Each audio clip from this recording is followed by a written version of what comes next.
Okay, Zoom is preparing the live stream for this meeting. 50% there. I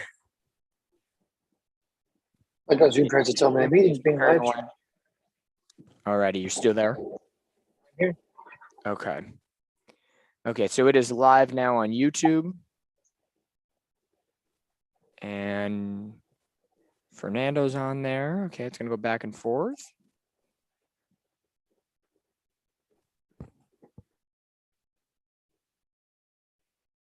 And Fernando's on there.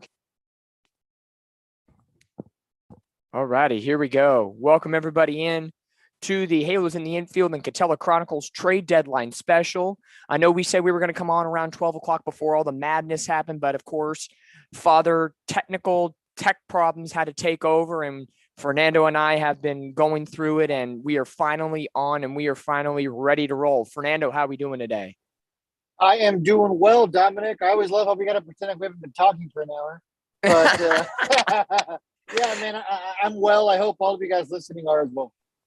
Absolutely. And there's a lot to take in right now. We're going to jump straight, cut straight to the chase, because about an hour ago when Fernando and I started talking, there wasn't much going on. All the news was surrounding around Juan Soto. But now, guess what? The news has changed, at least for the vantage point of the Angels.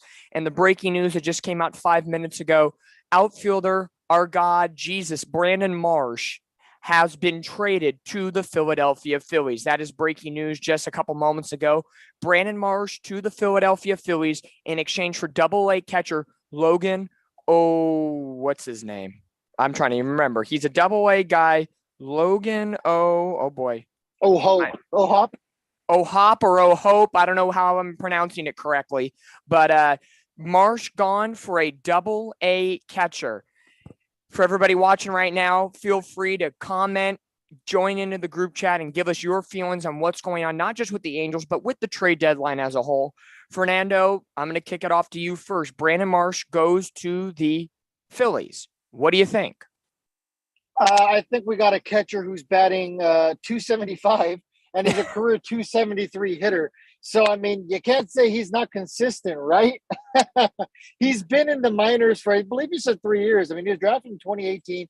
He was a 677th overall pick, which makes him a 23rd rounder. Now, one thing I will say, maybe this is just me trying to hope that this is going to turn out to be somewhat positive, but the Angels are, for whatever reason, really good at developing guys who are lower draft picks. Yeah, that is true. The Angels have it with Jared Walsh being one of probably the most prominent one on the current roster right now. Jared Walsh was a very, very, very late prospect. I believe 38th round in that sense. And he's had a very good career, especially last year. And I know this year's been a down year for him, but he's still a quality defensive man at first base. But it's a very strange, I don't know if Angel fans are going to be able to really comprehend this move, because Brandon Marsh wasn't a name people were talking about. Yes, like many Angels on the offense this season, Brandon Marsh was having a down season. But I don't think anybody expected him today to be traded, not just to the Phillies, but to any team in baseball. The notoriety was around Shohei Ohtani, Noah Syndergaard, and maybe like a Luis Rengifo if someone needed a utility infielder. But I don't think Brandon Marsh was on that bingo card when we started the morning, or at least yesterday, when a lot of trades went down yesterday. Yeah, it certainly wasn't on my bingo card. But, hey, the Angels will always angel, if you know what I mean. And, diehard Angels fans know exactly what I mean. This is just some move that, you got to scratch your head and be like, you know what, man, it's just how the Angels roll. And hopefully this is a move that ends up panning out for us. But, I mean, honestly, Brandon Marsh was not a name that I wanted to see move. I was expecting perhaps a Joe Adele trade. And, if we were to move on from Brandon Marsh, I would have preferred more, not what we ended up getting, which is a Double-A catcher. I mean, I've seen some of Angels Twitter calling this man a bona fide catcher. Guys, we have a catcher in the name of Max Stassi. Is Max Stassi an injury prone? Sure, but that's a topic for a different day. But the fact of the matter is that we had a guy for the next 2 seasons after this one. I don't think that this was it, Chief. No, I 100% agree with you. Brandon Marsh is not the move. Now, yes, Fernando Stassi. Oh my gosh. Trade deadline has got me so thrown off, Fernando. You are now the new Angels catcher, Fernando Stassi. Are you okay with that? Do you want to I play probably won't catcher get for as the injured. Angels? Yeah, right. We're holding open tryouts at this point. I think shortstop would probably be the first move. Yeah, absolutely. You want shortstop to be covered, but Max Stassi, he is our catcher. Yes, he's only batting 226 this year. So it's a down year in comparison to the 254 he had last season. The home run numbers and everything else are a little bit different in that sense. But let's still think about it in the way where, was this a need for the Angels? Did they need to let go of Brandon Marsh and pick up a double-A catcher because they have depth at other places? If you look at the outfield right now for the Angels, yes, you have Ward. Yes, you have Trout when healthy, of course. And you have Joe Adell now. So this now marks Joe Adell playing every day, guaranteed. But then after Joe Adell, you have guys like Sierra and Thomas. Sierra's been not too bad in his first couple of games. Thomas, I'm not really sold on. I think he's a minor league guy and he'll be gone by the end of the year. But I don't think there was a true need to sell Brandon Marsh. I really don't. And this is a puzzling move. I really don't know. It's really sucky at the end of the day. I'm looking up his stats right now, Brandon Marsh from this season. And Brandon Marsh, number-wise right now, he batted 254 last year with 2 home runs and 19 RBIs. This year, his power numbers and RBI numbers are up with 8 homers and 37 RBIs, but the average is down to 226, and he has struck out more times this year, 117 to 91 last year. So the strikeout numbers are high, but his defense is incredible. I don't know why the Angels are willing to let go of that defense in that sense. I'm puzzled at this fact. I could go on. I might go on a rant here in a moment, but Fernando, I'll let you speak for a moment. Yeah, I'm a little upset. I really am. I'm at a loss for words. I'm definitely at that point right now. It's a frustrating season, and honestly, let's just make it worse. Why not? Yeah. Do we need a catcher in the minors? You know what? I'll give you that. If this is a depth move to create some catching depth in the organization, I don't think there'd be a single Angels fan who wouldn't have told you that they would have liked to get some catching depth, right? You would have been okay with that. But when I told you we got rid of Brandon Marsh, a guy who has a lot of upside and a guy who I would say has more upside than Joe Adell, why? Yeah. Trade Adell if you're going to get nothing in return, because at least Angels fan would have been like, Adell, whatever. He was a lost cause anyway, but I don't think there was any Angels fans who would have wanted to see Brandon Marsh go. And there's some people who are trying to put a positive spin on this. I just don't see it right now. Maybe this is something that in 2 or 3 years down the line, people are taking segments of what we're saying and making us laugh and be like, these guys are idiots. Now this guy's the best catcher in the league. You know what? That might be the case. But the fact of the matter is that now we're going to have a hole in the outfield, right? This is a guy who we've brought up. He was drafted in this organization, I believe, in the second round about half a decade ago. You're finally at the point of time where you're giving him major league reps, and now we're going to just give up on him now for one catcher? Yeah. Really? For me, there has to be, I feel that we're being kind of punked right now, and that maybe this double-A catcher is a part of something else. But from the reports, nothing. I'm watching MLB Network right now. I got the phone on lock right now, and everything is saying just Marsh for Logan O'Hoppe, and that's it. So I feel I'm being punked. As I look in the comments section right now, Manuel Jimenez is saying, I felt this was an impulse trade. Yeah, I can see it. I'm trying to figure out why an impulse trade would have worked out in this case for the Angels. I'm getting some people on Twitter saying that we're selling O'Hare. Sorry, I was saying that on Twitter. I'm getting hit up by a lot of people saying that we're selling O'Hoppe a little short and that he's a top 100 prospect. Because I'm looking, courtesy of Halos in the Infield, Andrew Cicerelli, he put in our little group chat a little breakdown of Logan O'Hoppe. And the stat looks like this. O'Hoppe has put in a lot of work to refine his approach from the right side of the plate. He trimmed his strike zone rate down considerably in 2021 by 17.5%. then walked more than he struck out in the Arizona Fall League. So positive numbers in the right direction. He's a proven and capable defender, one who receives and blocks well, and whose arm plays up with a quick release and accuracy. So that's kind of a little bit of a backstory on Logan O'Hoppe, who is our new catcher, probably going to go to Double-A Racket City with the Trash Pandas unless they decide they like him enough to send him to Triple-A Salt Lake and get him reps with more MLB-ready talent. But and again, I could see him going to Double-A immediately and staying there. I think you're right the first time, just because that's where a lot of the prospects who they just got right now are either that they drafted. They have Bachman there. They have Kai Bush there. So I think they're hoping that this guy will kind of rise up with that young talent. That's kind of the mindset I can see. And for the record, Ken Rosenthal just tweeted that the Noah Syndergaard is still linked with the Phillies. All righty. So Noah Syndergaard potentially going to the Phillies. Neither confirm nor deny on that one, just what we're hearing from Ken Rosenthal. So the Phillies have added David Robertson and Brandon Marsh in the matter of moments, and they are still looking for a front-end starter. They're discussing Nathan Eovaldi and Rich Hill, and also the Giants' Carlos Rodon, and still lingering conversations with Noah Syndergaard. So the Phillies aren't done. And now let's back it up for a minute. And before we get in on Logan O'Hoppe here, and again, we're going to disclaimer this year, nothing against Logan O'Hoppe. Like, we don't know him personally. We don't know. We haven't really looked at his game until about maybe the last 5 minutes. So it's nothing against him. It's just what you have with Brandon Marsh just for a Double-A catcher. We're just trying to find the need and how we can evaluate two guys like that. I feel Brandon Marsh could have easily brought in maybe a second prospect, but I guess the Angels value or the Phillies valued this catcher so high that they feel he equals two prospects or a little bit more than what a lot of people think. But in the grand, and keep in mind here, Dominic, not to cut you off, but no, sorry, the fact that Brandon Marsh still has so much control left and so much development left, you're essentially trading away a project for a project. I mean, am I wrong? I think the Brandon Marsh project is farther along than the Logan O'Hoppe project. So maybe you get more of a clear picture with Brandon Marsh.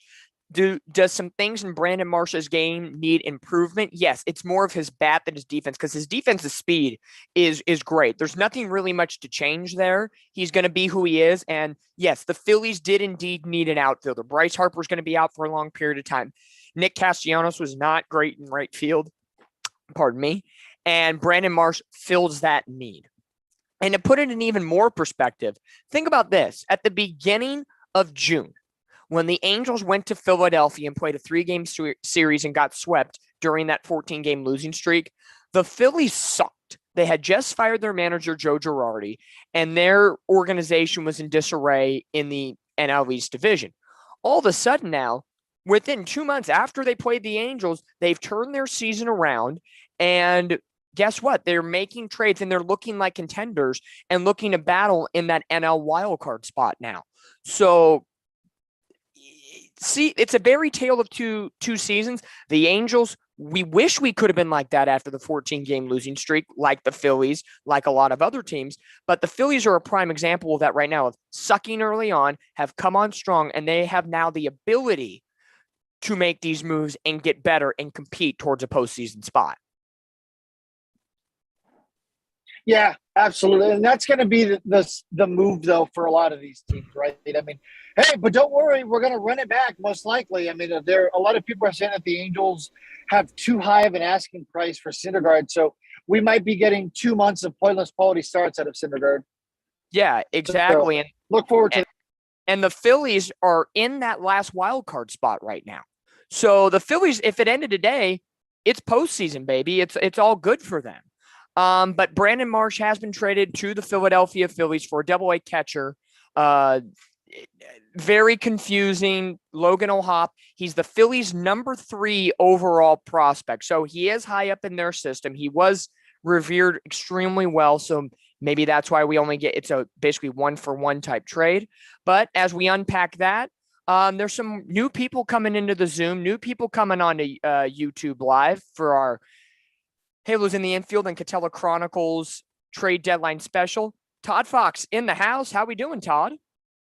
I'm doing good. Just a little shocked on how things went. Real quick, check this out. So, I got this the other day. This came in on promotional for my friend. You notice what number that is? That's Brandon Marsh's 16. This is actually this is this is an actual promotion jersey because I figured, okay, they asked me what jersey do you want to give away. I'm like, oh, I don't want to do the Trout. I don't want to do the Otani. I know Marsh has stunk this year, but I do feel with a new regime change that they're going to fix his swing because it's obvious. Like you guys have been bringing out what he could bring to the table. If they fix his swing, he could be a great player. So I figure, you know what? Let's go for the future. Let's get this Brandon Marsh jersey, and we were going to use it as I was going to talk to Fernando about doing a little game and getting the fans to do something to get a free freaking Nike jersey. And so I thought it would work out. But you're now, right with the regime. You're right. The new regime changed, Todd. yeah, exactly. Look, not the way you wanted it to go. I'm telling you I'm telling you right now, Brandon Marsh is in need of a serious hitting instructor, and I believe they got a really good one in Philly there. My thoughts on the trade real quick. I don't want to take up too much time real quick, but I just feel that right now it doesn't feel like we've got much back for him, which again, only time will tell. But where the catcher is as far as a prospect and where he was with their system, the fact that we have we have a California water-like drought with catchers in our organization. And the fact that we can get a guy like this that could possibly make it up next year. He's put up 2 good seasons in a row in the minors. I don't see him this year, but maybe next year he can come up. I was hoping that if Syndergaard went to Toronto, they're full of catchers. We could have picked up one that's major league ready right there. Still is a possibility. But I kind of like it in theory. I don't like it in what, like if we held on to Marsh, like what Fernando was talking about, the control we have on him, and then the fact that if we're most likely going to get a new hitting coach, I guarantee you his numbers are going to go up. So they're going to go up in Philly, but they could have went up here in Anaheim. Correct. 100% agree with you on that one. It's, he's a fan favorite player. The beard, the hair was always on point, but it's going to be one of those situations where I guarantee he's going to go somewhere else, aka Philly, and play extremely well and say, we could have had that. Why didn't we develop that? Yes. But come on, you're telling me Jeremy Reed's not an A+ development coach? No, dude, never. No, come on. I wouldn't give him D-. Or Sereno. Yeah, or Sereno too. Or Sereno.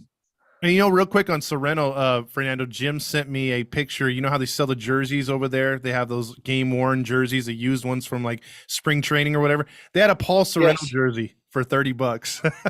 Dude, so somebody should have bought it for you. I know. If somebody buy it for me, send it my way. That could have been a quality giveaway, folks. Well, see, if you wear that jersey, you have to rock back and forth, and you have to eat nachos. That's the requirement. Dude, how about we give out that jersey? Send someone to the stadium, buy the jersey, and then just put some nacho cheese on it. We'll give it away. Put it in a nice shadow box frame, the Nacho Night jersey. Yeah, there you go. That's put it behind you. Dude, put like nacho fingerprints all over it, and then be like, yeah, it's Paul Sereno's fingerprint. Oh my! On the stomach. Exactly.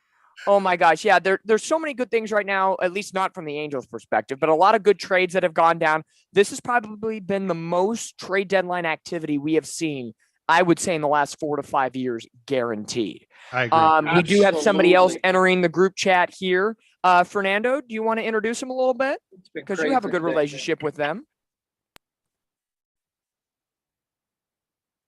I can't see who's on. It won't show me. Oh, geez. Oh, it's Swilly. I forget. I'm the one hosting this whole thing. I'm the one running the chat here. What am I doing? Yeah, Swilly's in the house. Swilly is in the house. Swilly, how you doing? I'm doing okay. How are you doing?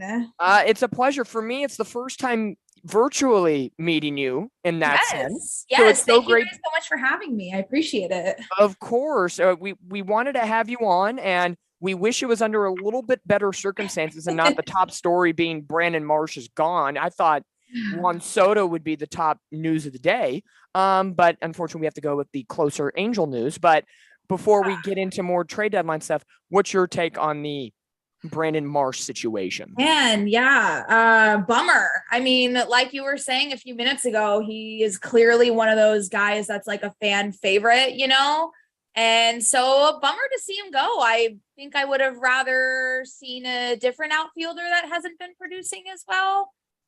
Joe Adele? But it's yeah. So yeah, I'm bummed, but like you said, we do need catching help. I would have liked to see an MLB ready catcher, but not like we're contending this season. So, if there's high hopes on this kid, then we'll see what happens. But I am sad. Yeah, it's a tough situation. Brandon Marsh, as mentioned, was a fan favorite player, and it's going to be sad to see him go. He is going to wear red again, but it's going to be in the NL with the Phillies. But hey, he's going from Mike Trout and Shohei Ohtani to having Bryce Harper as a teammate. So I'm not saying Harper is amazing and whatever, but Harper is a dynamic player, and hopefully that helps Brandon Marsh in his development moving forward. And as always, we want the best success for Brandon Marsh moving forward in the future. And you never know. We might have an angel in the playoffs this season, and it could be Brandon Marsh. He also is a Georgia guy, right? So he's not that far. No, yeah, he's just on the upper side Closer. now, but he is on the East Coast now, so that's going to help him well. Todd Fernando, I got to bounce for about 2 minutes. Some alarms going off. Some Alexa alarm is going off in my house. So I'm going to try to figure that out. And Todd Fernando, Swilly, take over for 5 minutes, and maybe when I come back, the Angels will do something else stupid. You never know right at this point. Yeah, right. So let me ask you guys this. All right, so obviously we got to trade it with Brandon Marsh. So we got a catcher. He's a top 100 catcher. Great. I think Dominic was saying that he's a top 5 prospect for them. So with all that being said, I mean, that's a move that I'm okay with being made if Noah Syndergaard's the piece going, because he's a rental. But really, for Brandon Marsh, I mean, does it still feel like a little bit of an overpay? Yes, he's a top 100 prospect. Great. But, I mean, Brandon Marsh, there was enough potential there where I wouldn't have pulled the trigger on that. I'll just say, for right now on paper, and I think it's the way the season's going to play out, I guarantee you he's not going to hit 220 for the Phillies. Their hitting has not been the problem. It was their pitching. They fixed that. And now, like you guys mentioned earlier, the Phillies are in the thick of things for the wild card. And they're a dangerous team. And you add Marsh, it's depth. He could be a fourth outfielder, third outfielder for them. He provides speed. He hustles. He has that Charlie Hustle mentality. Someone's going to fix that overbearing. I've got to swing at everything high out of the strike zone. I got to swing at everything down and in. They're going to fix that. And you're going to see the hitter that we thought we could have had here. And that's what's going to be bringing pain to the Angels. And whether or not that catcher turns out, whether it takes a year or two and he comes up here and does something, right now they've won the trade. Because I believe you're going to see instant success with him in Philly. You would have probably seen that had he stuck around one more year. And yes, I'm on the board with you, Fernando. I would not like to trade a guy that has that much control. A Syndergaard would have been a guy that we could have got the catcher plus another piece or two. But you know what? Like Swilly said too, Adele would have been nice to trade in the package with, a guy like Syndergaard. So that's my take on it. Swilly? Mm-hmm. Yeah, I mean, I think I agree. I do think that the Phillies won the trade. I think that they know what's going on in Anaheim with, the hitting problems and the coaching problems. And I think that they see the potential too. And I think you're exactly right. I think they're going to make whatever adjustments they have to make. So he's actually swinging at strikes and he's putting good swings on the ball. And then at that point, I mean, he is an amazing pickup, especially going into the playoffs, because now they're in the wild card hunt. Mm-hmm. So I think the Phillies won the trade. Like I said, we do need the catching help. And I'm looking at Hop's stats right now. He's batting .275 with a .888 OPS in the minors and AA. So, we'll see. But I think as it stands, Phillies won the trade. Well, one interesting thing is he is now our number 1 prospect in the organization. He hopped over Sam Bachman. He jumped over Kai Bush. Now, that's interesting. That definitely makes it interesting. I am not in any way, shape, or form bagging Logan O'Hop. That's not my issue. And I'm excited to see what he can do, especially because he was drafted late on. The Angels do seem to have some magic when it comes to late round draft picks. Cole Calhoun, Jared Walsh, just to name a couple. But what I'm saying here is that Brandon Marsh is still a big piece to move on from, who was, in theory, supposed to be part of the blueprint of this organization. Now, what happens with Ohtani is really going to make this trade make a lot of sense or not make sense. Because if, Ohtani really is only going to be here for 1 year, you need to do whatever you can to contend right now. And unfortunately, I don't think trading a guy like Brandon Marsh for a guy like O'Hop, who might not be ready for 3 years, is going to help you win next year, if that really is your window. I agree with that too. I mean, now that we know Ohtani's not going anywhere, I mean, there's two options, right? The front office has to either prove somehow to Ohtani that we're going to be a winning ball club and they're going to shell out all this money, or the opposite, he becomes a free agent. So yeah, I think getting rid of somebody like Marsh, and like you said, nothing against Logan, right? He seems like he has a lot of upside, and now he's our number one prospect. But yeah, I don't know. It's Marsh, right? Like you said. So it's tough. Yeah. And guys, P.S. I'm back, and you want to know what Alexa was trying to tell me? What's that? Brandon Marsh was traded to the Phillies. Stop. Oh my God. Are you kidding me? Like, I'm walking upstairs. I'm like, because we have like 4 Alexas in our house, and I'm like, which one is it? So it's the one in like a guest bedroom, and I'm like, Alexa, what's the alert? Brandon Marsh has been traded to the Phillies here on trade day. I'm like, what the? This is a slap in the face. But but you guys make a good point in the sense of, and I made the point. I think we all make a point. Nothing against Logan. Hop, we have nothing against the kid. He's a number 3 prospect. I think that's great. And for myself and one of my buddies over here at Katella Chronicles, David Goodkind, he just put a tweet out. We were messaging each other. I feel this is exactly how I feel. I think we might all feel this way. We don't hate the trade as much as we hate the Angels' obvious lack of direction with this organization. I don't know if that's, I feel that's true. I don't know how you guys feel about it. So the trade, it sucks. We get it. Not a hot take. Yeah. It's not a horrible take, but in the grand scheme of things, I get the trade. It's good return. It sucks that we lose Marsh, but at the same time, what the heck are the Angels doing? Well, this is not on the bingo card. Give me a minute right here to explain something to go along with what that point you just brought up. Like right now, the Twins acquired Tyler Mahle. I don't even know say his last name. Tyler Mahle from the Reds, right? Mm-hmm. So you look at, and what Fernando was talking about last night on our podcast, what the Reds are going to do. Like if they've been in the playoffs, they build up, they can't afford their players, they tear down. They're in a complete tear down, a complete rebuild. They traded their other pitcher to Seattle. They've traded over the last season and off season. They've pretty much given up, and it sucks for their fans, but at least they know that the fans know that, hey, they're trying to rebuild again. They're trying to get to a budget that they can afford, and they have a direction. Like you just brought up right now, this team has no direction. It's just like my football team. It's either pick one side or the other. Either you're going to restock or you're going to rebuild. And the Angels are right in the middle again, saying we don't want to rebuild, but we don't want to restock either. So what the hell are we doing? And then so some people are comparing us to the Reds, aka we know who we're talking about here. But the thing is, the Reds don't have the off the field issues either. Our owner's not in a suit with alleged giving money to officials and getting money and favors back and forth. He's not responsible, or some people on his staff responsible for a player's death, drug use. I mean, we have all these things. So it's not only you're talking about on the field issues as far as where is this organization at, where's the organization in the front office as well. I mean, there's no direction. There's no one stepping up saying, hey, I'll put these fires out. Hey, let me explain what's going on here. Hey, we're working on this. No, nothing. We're getting no news, no nothing, no direction. And the fans, as all of us here collectively, are like, what the hell are we doing? So when they do make a move like this, there's no explanation.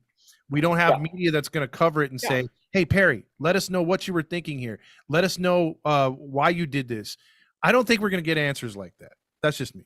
Or it's going to be the safe. Somebody literally just put on Twitter, you guys wanted the Angels to rebuild, and they make a rebuild move, and you hate it. What do you guys want? What we want was for the team to build organizational pieces that are pillars in the organization. And Brandon Marsh could have been that guy. He was drafted here. Yep. He was born in this organization. You need to teach these young guys the Angel way, and they had an opportunity to do that. So yeah, we're angry because you had this guy who could have been a pillar for years. And yeah, is he having a down year? Sure, but he's entitled to that. It's his second year. So what are we talking about? Well, we have to remember the Angels built up these two. I'm just taking Adell and Marsh for a minute. The Angels for the last, 3-4 years have built these two up saying it's going to be Marsh, Trout, Adell. That's our outfield going forward. This is the future of Angels baseball. Yep. Okay. We were excited. They looked great in the minor leagues. We were all happy, feeling sexy. It's great. And then Adell comes up in 2020 during the pandemic season, and we get it. It's tough. COVID, it wasn't real. So throw that out the window. Let's go from 2021 to present day. Adell, on a scale of 1 to 10, 10 being he's a Hall of Famer, he's maybe at a 1.5, 2. I'm sorry. Yes, he had a grand slam in Detroit, and yes, he makes a defensive play every once in a great while. But I am not sold on Adell. People can at me right now at Katella Chronicles, at SportsMouth95 on Twitter. I don't care. I want Joe Adell out. I'm sorry. I'm out on this kid. I always feel he's too lackadaisical. He's too much in the head. I don't see it anymore. If you send him back down to AAA and he bats 350, fantastic, but that's the Brandon Wood syndrome all over again. And the Angels have been a pillar for that over and over for the last decade plus, and we can't do that anymore. Not when you have Trout and Ohtani that want to win. And if we decide to keep Adell and to keep players like Adell, and it costs us keeping players like Shohei Ohtani and other stronger players like Noah Syndergaard and so on and so forth, that's a problem. That is a problem in your front office, that they don't have they have a serious lack of direction. It's almost like throwing 20 kids in a Olympic-sized pool, and 19 of them, or one knows how to swim and 19 of them don't, and you give the floaty to the one that does know how to swim and everybody else is sinking. That's the Angels. That might be the best analogy I've ever I was heard going to say life. that was really good. Yeah, I love that. We got to That run was top tier analogy. Hey, I got to give it up to that's the minor league baseball broadcast for me. I can come up with so many analogies, everything throughout, but it is true. I'm sorry. I have nothing against Joe Adell's talent and nothing against him as a person, but what I've seen on the field now for a season and a half to 2 seasons and 3 legitimate opportunities, he looks scared, but then at times he looks like, almost like, when Steph Curry makes a 3 and he's shrugging the shoulders, chewing the mouthpiece and feeling all sexy about himself. I feel Joe Adell sometimes is just doing that, and he doesn't realize, like, dude, you're batting like 200. You haven't hit a home run. Every time in the last 2 weeks that he stepped up to the plate, he's ended the game like 4 times with a strikeout swinging. Like, I'm like, dude, this is an automatic strikeout. Okay, fastball down the middle, 95, 3-2 count. This should be a base hit. Oh, you swing right through it, and it happens again. Like, I'm sorry. Like, again, it's nothing is personal with me. I don't think anything's personal. I'm just going by what I see on the field. And I've said this since last offseason. If I had to trade Marsh or Adell at that time to get a somewhat premier pitcher, it was going to be Adell because his upside was higher with more power numbers. He was our number 1 prospect, so on and so forth. And now we trade Brandon Marsh. And I think the Angels are going to die on the sword with Joe Adell because he was the number 1 prospect. They toted him up for so long. The fans want it. And if they let Joe Adell go, or if he somewhat fails, the Angels are going to be Padres just acquired Brandon Drury from the Reds. So the Padres aren't done. What the heck? Oh, and by the way, just to put it in perspective, you guys are probably familiar with Baseball Trade Values, the website. Yes. So their Twitter account just ran the comps for this Angels Brandon Marsh trade. The Phillies have reportedly required a Brandon Marsh who had a median trade value of $32.5 million. Obviously, he's going to leave minimum, but that's what his trade value was. And Logan O'Hop has a trade value of $21 million. So this is a D-level trade according to Baseball Trade Values. I think it's going to be time will tell because this kid's in AA, so we're really not going to know. Maybe I will say you're going to give him the rest of this year to transition to the Angels franchise and give him all of next year. So at the end of next season, we have to reevaluate this unless the kid gets on fire and then so on and so forth. But I know numbers sometimes lie. Sometimes they tell the truth. Until he plays, we're not going to know if those numbers are exactly right. But I agree with that. sorry for the rant, but I've been feeling like this about Joe Adell for a long time. And again, nothing against the kid. It's just what I'm seeing on the field. I think a lot of is us not have. happening. It's not just you. Well, I think there's some agrees. people I that can tell by believe the tone of different. voice. There's some people in the Angels Twitter family that believe differently and think, certain people are gods, but we're not going to name Well, names. I agree with you. I for sure think that the Angels are going to die on the sword of Joe Adell. I completely agree with you. In his defense, though, he's gotten moved up and down a lot. It never helps a minor leaguer like that. I agree. Absolutely not. That's the only thing that I can say. He has gotten moved up and down a lot this season in particular. And, baseball is a game of getting in grooves and rhythms, and it's hard when you're going from AAA to Major League Baseball pitching. Yeah. Other than that, though, I agree with you. 100%. Now, I think just for a temporary hold for a few minutes, let's put the Brandon Marsh stuff on pause because there's a blank ton of moves here happening in Major League Baseball that are not just going on over the last couple of minutes, but ever since yesterday. Can I just say real quick, bro? I got one. No, Todd. No, you may not. No, go ahead. Come on, you and your Brandon Marsh beach wave jersey can get out. Yeah. By the way, we need to come up with a deal for this or some sort of. If it's a size, schmedium, I'll take it. It's a double X. If it's a okay, that's my new pajama shirt. Then there you go. I can go. Well, no, I'm not going to say that on YouTube. Nope, it won't. That's why I got it for free from the promotional thing. So, there you go. Okay. So real quick, I just want to say, and to follow up on Swilly's comment too, I think Adell's done himself wrong because he acts so flashy, acts cocky when he hasn't done nothing yet. And we've done him wrong by sending him up and down, not giving him the proper teaching. I think there's a reason why 117 strikeouts are on Brandon Marsh this year, because we haven't taught him right. We haven't perfected his swing or helped him out with his swing. There's a reason why these guys from AAA come up here and do good. We've also screwed up on Stefanik and McKinnon. Them coming up here, they should be fucking started. We know what the other guys bring to the table, and we know that these guys can't. They're not hitting anymore. We've seen Gosselin, we've seen all these other guys. Give the kids a shot to start. Give the kids a chance to play, and we've seen it to where they give them a shot for about a few games, not even starting them for a week, and they send them down. You can't be taking them in and out of the lineup, just pinch hitting them. Give them a chance to start. Let them marinate a little bit. Are we really thinking we're going to catch Houston? Are we really thinking we're going to catch the wild card? This is what this time is here for, and these kids are up here for. And I think this is where I put stuff on Perry. This is the problem. Perry should be pushing these guys to be in the lineup instead of saying, okay, you don't want them on the bench, you don't want him here. Because it's apparent to me, Phil seems like a guy who's a no-nonsense guy, loves his veterans, loves those type of players who have been up here for a while, but he doesn't like the young kids. And they're not giving the young kids a chance. And this all goes back to your guys' points. Where's the direction in this organization? That's just what I want to say. Yeah. And the sidebars, when they kept saying from Michael Stefanik, oh, his bat's incredible, but his defense, he's still working on. It's like, I'm not going to lie. I'm not trying to be like a homer for this kid and be like, oh, he's the greatest thing since chocolate pudding, because since I've interviewed him, I've had conversation with him, but he is a dynamic hitter. And they kept saying, oh, his fielding is not so great. But every time I saw him make a nice defensive play, he made very good defensive plays, diving, flipping, bailing Joe Adell out of a botch right field fly ball. His defense was very good in the small allotted time that he was allowed to play second base. So every night after his second at bat, if he was 0 for 2, he knew he was coming out of the game. And you saw, I don't want to claim it on him, but you kind of saw a little dejection on his face where it's like, oh, I had my 2 at bats for the day, moving on. Yeah. And, why were you going to replace him with Velasquez? Yeah.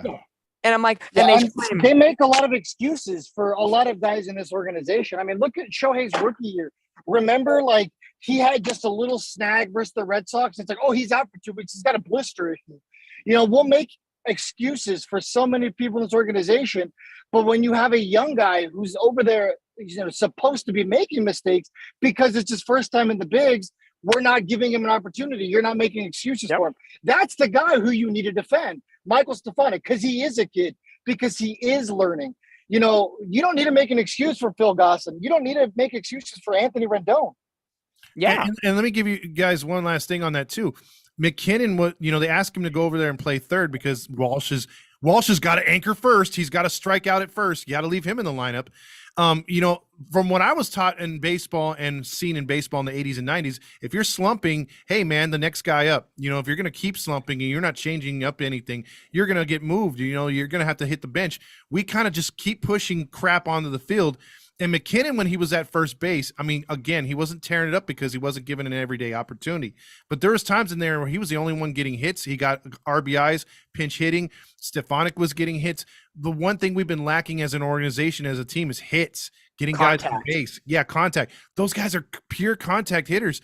Why do you take him out of the lineup? McKinnon was catching everything over there at first base. He was doing his best over at third base. Like you said, Stefanik wasn't going to set the world on fire defensively, but he was making plays. I don't get it, guys. I just don't get it. No. And before we get to some other, at least positive news around Major League Baseball that doesn't deal with the Angels, because right now anything with the Angels is not positive. Let's take a look at some chats that people are commenting here on the live stream. Sure. Some people are saying that Perry has done nothing but totally rebuild our farm system. Some people are saying Adele has not shown more potential. He has shown more liability. Marsh was a good fielder. I 100% agree with that. Adele has regressed. And even though Marsh kind of stabilized a little bit, I could see the upside more on Marsh than Adele. Somebody agrees that Marsh sucked and needed to go. I don't know if I completely agree with that, but we're all entitled to our opinions, and that's okay. Maybe the Phillies don't want Adele. I can clearly see that. I don't think, if I'm the Phillies, from what I've seen from Adele, he's not worth anything in the sense of trading our number 3 overall pick in that context. So I guarantee he was offered. Yeah, he could have been offered. You never know. But what once was a number 1 overall prospect for the Angels, Joe Adele, he's trying to find his way in the organization right now. But fans, keep tuning in, keep commenting here on the YouTube live stream. Halos in the Infield, Katella Chronicles. Trade deadline special. You can follow the Katella Chronicles at Katella_CHRON on Twitter and Instagram. And of course, everything Halos in the Infield on their channels. Now, Todd, Swilly, let's go to an organization that actually has a direction, has an idea of what they're doing, and actually doing the word I extremely love the most. Competing. The San Diego freaking Padres are dominating this trade deadline, in my opinion. They go out yesterday. Let's start with yesterday. They go out and get premier closer Josh Hader from the Milwaukee Brewers. Okay. Now, they gave away their closer, Roger, so it was almost like swapping closers. I think that's a good move. Either way, I think it levels. Mm-hmm. So good for them. They shore up their back end of the bullpen. Nice. And then this morning, surprise, surprise, Juan Soto goes from the Nationals to the San Diego Padres, and basically they square up and punch the Dodgers right in the chin and say, hey, we might not win the division, but we're coming for you in the playoffs when it matters most. Padres acquire Juan Soto and Josh Bell from the Washington Nationals in exchange for Luke Voit, C.J. Abrams, a prospect, Robert Hassel III, a prospect, James Wood, a prospect, Harleen Susanna, a prospect, and Mackenzie Gore, their top pitcher in their farm system. So a big haul for Juan Soto. It was supposed to be Eric Hosmer. He vetoed that deal. It now became Luke Voit, and Hosmer got sent to the Boston Red Sox. So with the team that's competing in the San Diego Padres, what do you think of their move so far, Todd? Everything that they had done, I think they've gotten. And now, breaking news, they just got Brandon Drury from the Cincinnati Reds, which I think indicates to me that Tatis is probably not coming back this year. He's out with wrist injury. He got in an accident during spring training. I don't think he's going to be ready to roll unless they're going to figure out some other way to utilize him. But I think all the moves so far, A+ from the San Diego Padres. I think all indications right now for Tatis, from what I heard, is that he's taking batting practice for the first time. And it looks like they're looking for a September run with him or comeback because he's got to qualify for the playoffs, which they're going to get in. So I like the move. I think he'll utilize him as a DH. He won't play shortstop for sure. But I do like the fact that they're going to be able to go out there with Machado, with Tatis at some point. Josh Bell, I mean, I'm telling you, Juan Soto obviously is the anchor of that trade. That's a massive pickup. He's still got like one more year left on his contract. And you got Josh Bell, who is a very, very underrated power hitter. And, he's an upgrade from Hosmer. Hosmer, look, he's a nice player. He's a doubles hitter, but Bell can do it all. and Bell's got a good eye. He's a very dangerous hitter. So I think, like you said, I believe the Padres are in a position where the Dodgers were last year. Yes, the Dodgers lost that division by only a game last year, and the Giants won it to get the division. They got a better seeding, and it was a little bit of tougher road for the Dodgers to get to the Giants and to get to them in the postseason, but it didn't matter once they matched up. And I think that's what's going to happen now. The Padres are banking on these major league caliber guys. They're not worrying about their closer. Hader's a beast. And yeah, they traded Rogers. It's good for Milwaukee down the road, but they got to worry a little bit once they get to the postseason because again, they're going to be able to hold on to Rogers, whereas Hader's more of a rental unless he re-signs with the Padres, which I doubt. But he's an excellent closer. He's going to strike some fear into the Dodgers. It's almost like it's going to be a collision course between the two teams. I think they're going to match up really soon in the postseason, if not the first round. Once because I think whoever gets the bye, I think the Dodgers or the Mets are going to get the bye. Yeah, if it ended right now, the Padres would be playing the Atlanta Braves in the first round of the postseason, which would be a dynamic matchup too. Well, that would be good too, but I think something's going to change between now and then.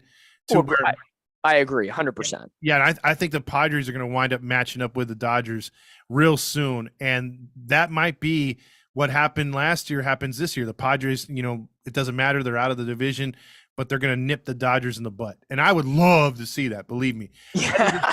This is a great deal, I believe, for Washington as well. You didn't have to spend $400 million on one dude, and you get a lot in return, and you could fill the void in different positions, and they could build from within. And it'll probably feel more organic that way. And they can, they can recoup. It's just going to be a little difficult. And plus they're going through a regime change, ownership. So yes. We'll see what the new owner does with these pieces. But all in all, long story short, I like the trade for both teams. And it's going to give the Nationals maybe not next year, the year after, but soon, financial availability to go out to free agent signings. Correct. And to make better trades because they're going to save over $400 million on Juan Soto that they can put now to 2 or 3 stars in the future. So I think it does set them up well. Mackenzie Gore is a terrific pitcher. I saw him in 2019 when I was broadcasting with the Lake Elsinore Storm. He's great. As long as the injury bug doesn't creep up and bite him, he's going to be great. CJ Abrams is a utility infield and outfielder. He could potentially play at some point this year because he already played for the Padres this season. Yes. And Esteori Ruiz is a good one as well. And they have some other pitchers. Luke Voigt's going to automatically go to that first base spot for the Nationals. And he's really solid. So he'll be solid. Now, in the opposing ideal for the Padres, their rival, the Dodgers, they pulled off their one move so far today. They just picked up Joey Gallo about a half hour to about 45 minutes ago. So Joey Gallo, after last year getting sent to the Yankees from the Rangers, about a year, gets flipped to the Dodgers. I feel it's Cody Bellinger 2.0. You're going to get a lot of swings and misses, but then you're going to get some homers. He had been struggling this year with the New York Yankees, and the Yankees are on a rapid tear right now. Aaron Judge is looking like an MVP caliber type player. Rizzo already locked down first base. Their outfield situation is evened out, especially by getting Andrew Benintendi from the Royals a couple of days ago. Frankie Montez, so he won't be pitching tonight against the Angels. And who knows, with an hour and 15 minutes left, we'll see if Noah Syndergaard stays as an Angel. But Dodgers get Joey Gallo. I'm going to bring Swilly into this one. What do you feel about Joey Gallo going to the Dodgers? Yeah, I mean, so I think it is hard to play in pinstripes, right? I mean, he had pretty good success with the Rangers, I believe, and then he goes to the Yankees or whatever, and it is what it is. I feel bad for the guy. He gets clowned on so much. But anyways, so it's so sad. Like I don't know. I saw. But like you said, right? So yeah, the New York media will eat you alive if you have back-to-back games of 0 for 3 with 6 combined strikeouts. It's almost like you're dead to them. Exactly. You go from the Rangers organization and their fan base to the Yankees. Yeah, you're gonna experience some of that. Not for the faint of heart. Right. Exactly. But I also kind of feel similarly about the Dodgers. But I mean, I feel like the Dodgers have such a solid starting lineup already that I feel like somebody like Joey Gallo is probably more of a internal personality, maybe like come off of the bench type of guy. But I think the Dodgers are already pretty solid as is. So, I mean, I think it was a funny pickup because it's Joey Gallo. But like, you know, it's just a name, really. Right, exactly. I guess I mean, you know, I think it's fine. I don't really think one way or the other about it personally. I think what's he batted 160 with the Yankees last year, and now he's batting 159. He was batting 223 when he came over from the Rangers to the Yankees, and he batted 199 the year before that with the Rangers. So let's not pretend like he's a consistent guy who hits for average. He most certainly is the complete opposite of that. He was that bad with the Rangers. He's a home run only type player. That's it. He doesn't hit base hits. He doesn't do anything. Now we'll see in a couple years when the shift goes away if that makes a difference in his game. That's next year. Next year. Yeah, that's going to make a difference for a lot of these pool ball hitters, aka Walsh. Yeah, right. Real quick, you know what that trade smells like for the Dodgers? Desperation. A little bit, yeah. He was a career 211 hitter with the Rangers, guys. I didn't think it was that bad either. But I hate to say it though, but what's sad for us as Angels fans is the Dodgers can afford to make a desperation move and be okay. That's the sad thing. But now you have 4 guys that are batting barely 200 or below. You got Muncy, which is 150. You got Bellinger's 170. You got what is his name? You even reminded me this the other day, Fernando, the guy they signed a free agent from Taylor. Taylor's only Taylor. They re-signed him. Yeah, he's on an injury right now with I believe a foot injury, so that's why he's. Seattle just made a move. Kurt Casale from the Giants. Who? Mariners acquiring catcher Kurt Casale from Giants. Is that a AAA guy or like their number 2 catcher? I have no idea. Casali is going to Seattle. All right. Well, Seattle can. Well, he'll be a part of the pitching staff that likes to throw at other people's heads. Oh, I'm sorry. Did I say that? I'm sorry. That's classist. We're classist. I'm sorry. We can't do that. I think you're fine. Apparently, Thor might be indulging in some hockey and some maple syrup here pretty soon. It's heating up with the Blue Jays. It is. It's going to be Casale's batting 231 this year, for anybody wondering. So I guess we should get extremely worried. I mean, as soon as I saw Seattle made a move, I'm just like, oh God. Yeah. They're where we're at. They're where we're at where we should be. Sorry. No. That's 100%. You know, I remember, and I can beat a dead horse with this one. I remember when the Angels, literally in the midst of the brawl with the Mariners, I got on the phone and I texted Todd ASAP. I said, here we go. The Angels are going to go rattle off. Like win 8 of 10. This is the turning point. Phil Nevin's fired up. They're going to go support Trout for being thrown in the head, yada, yada. And then, of course, they go win 2 in a row. They beat Seattle that day, take game 1 against the White Sox, lose the next day, but they took the series against the White Sox. So the Angels won 3 of 4. But surprise, surprise, the calendar turns to July, and we know how that beginning of July road trip went in Houston, Miami, and Baltimore. And then, of course, subsequently the Dodgers before the All-Star break started. So, you know, it was great for about like 4 days. The Angels won 3 out of 4. You're thinking you're hot. And then, oops, there it goes. And Seattle went up. The Angels went down. And that's going to be a very pivotal series emotionally when they go to Seattle this weekend, because, you know, the fans are going to be rowdy. They're going to be crazy. Yeah. I'm hoping in the grand scheme of things, nothing happens between these two squads because, you know, Seattle's in a better position. They don't want to hurt themselves going forward. And the Angels at this point have nothing to lose. I'm not saying the Angels are going to go throw at them, but if Trout's probably not going to be back by this weekend, barring a miracle. So he normally hits like 20 home runs while he's there and so on and so forth. But again, I don't hold anything against them because their manager says, oh, we know who you are when you're classless. And then this is their 3rd instance when hitting Jose Altuve this weekend that they've thrown at somebody's head and started a problem. So again, I don't hold anything when it comes to Seattle at this point. I will give their manager one thing, though. I like how he got in the midst of the fight. He was brawling. Yeah. I mean, he was going hard. I'm like, good for you, man. And he's an older guy, and he's like trying to beat up on some players. I forget who was with the Angels at that point. Was it Monte Harrison or something? He had the hat backwards and the glasses, and he's going against Service. And I'm like, what is going on? And Service is like on the bottom of the pile. But see, guys like him, if you've seen Rob Dibble, guys like from the Mets or enough from the Reds. I mean, back in the day, Scott Service pitched in that era too. Those bullpens back then were just a different breed, and he still thinks he's 30-something years old. And he went out there, and I got to give him props, man.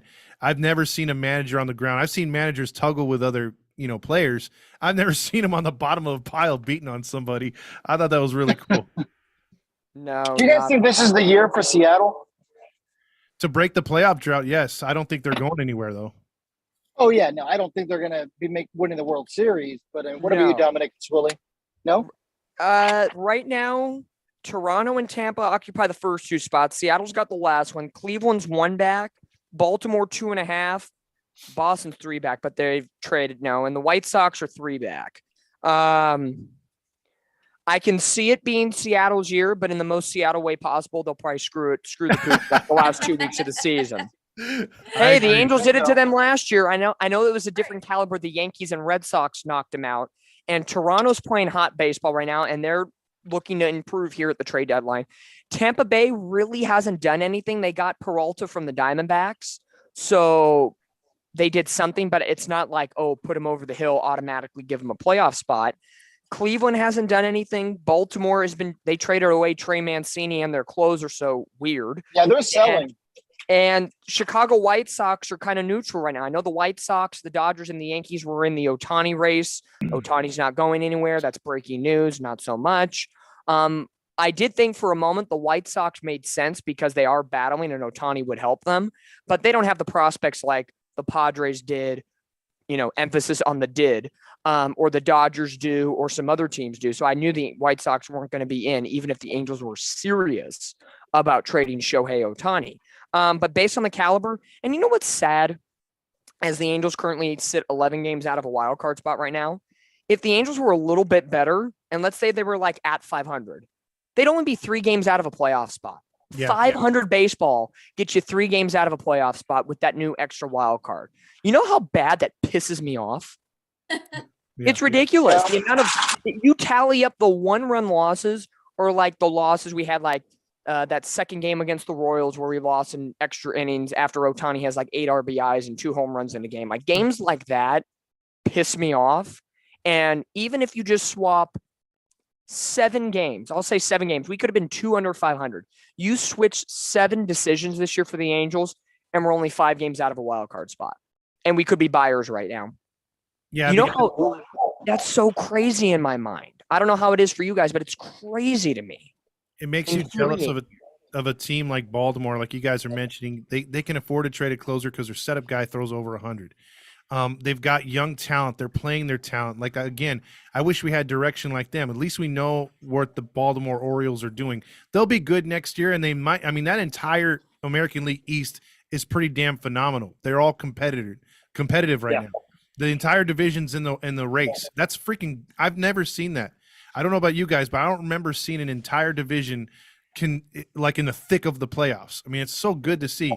But yeah, they're obviously playing for next year. Seattle's ahead of schedule. They're trying to capitalize on their wins. I'm with you. I think they're going to fade.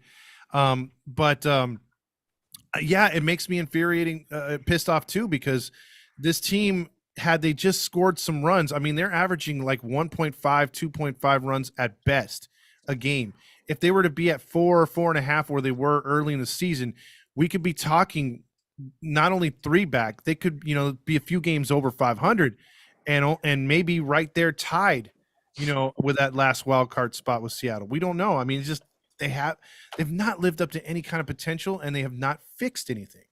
No, and I actually, by saying that, Todd, I have a question for all 3 of you, and it's a simple yes or no question.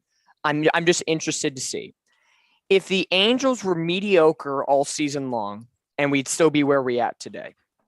Would you be as mad than in comparison to what we experienced with the awesome April and beginning of May and the steep decline? Would you just be like, oh, business as usual if we were mediocre? Or do you think we're all more infuriated because of the good start and the drop off? Yes or no?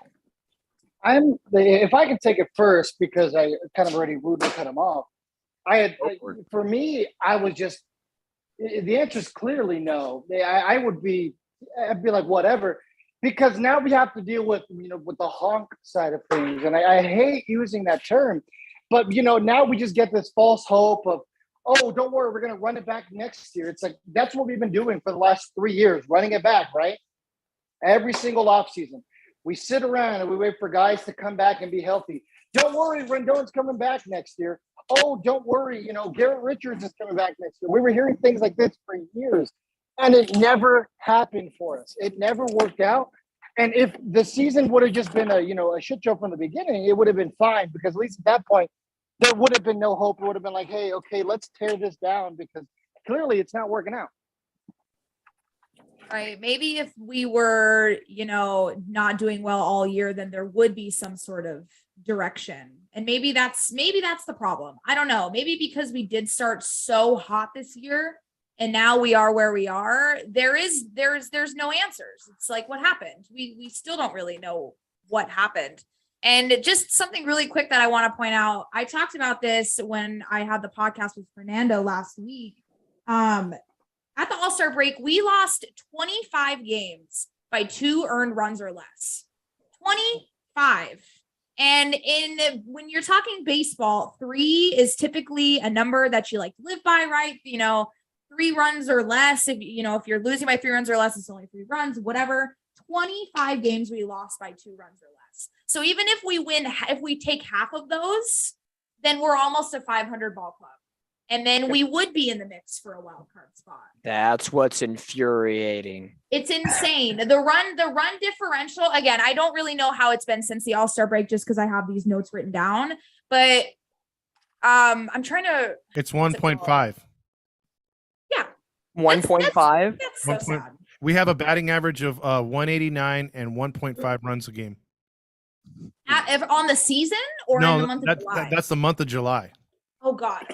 I don't know if anybody can see right now. I'm going to come in on the screen. See these? You can't really see them because I'm super white, but these are freaking tears, folks. These are tears. Yeah. Well, see, I look at it last year as a different level of frustration. Fernando heard me bark about being 500, going below, getting back up, going below, getting back up. 36 times we went 500.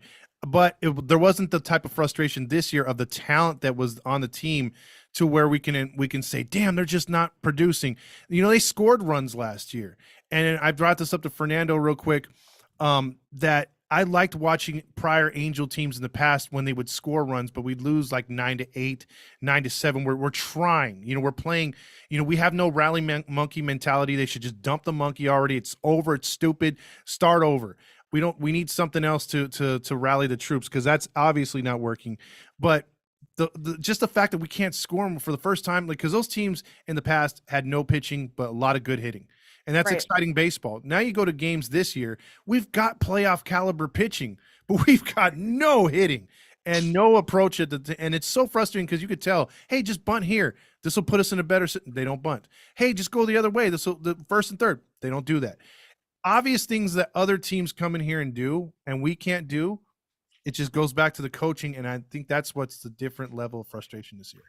Yeah, and before we continue, breaking news according to MLB Network and John Heyman, the Seattle Mariners have made a new trade. They are going to get lefty starter Matt Boyd from the Detroit Tigers. Matt Boyd going to the Seattle Mariners. So they've not only added Boyd, they've also added Luis Castillo from the Cincinnati Reds. They also have a young pitching staff that also has, good players on it. So Seattle's no joke right now. I hate to say it, but they reach some control too. This isn't these aren't rentals for them. These guys are going to be there. We'll be facing them for years. And Matt Boyd's a guy who we've been hearing for years was going to come to Anaheim, right? Oh, the Angels should go after a guy like this. We've been hearing that for years. Well, it's the same thing when it comes down to who's the guy from Cleveland that everyone wants. They've been saying he wants to play in Anaheim. Bieber? Yeah, he wants to be with Trout.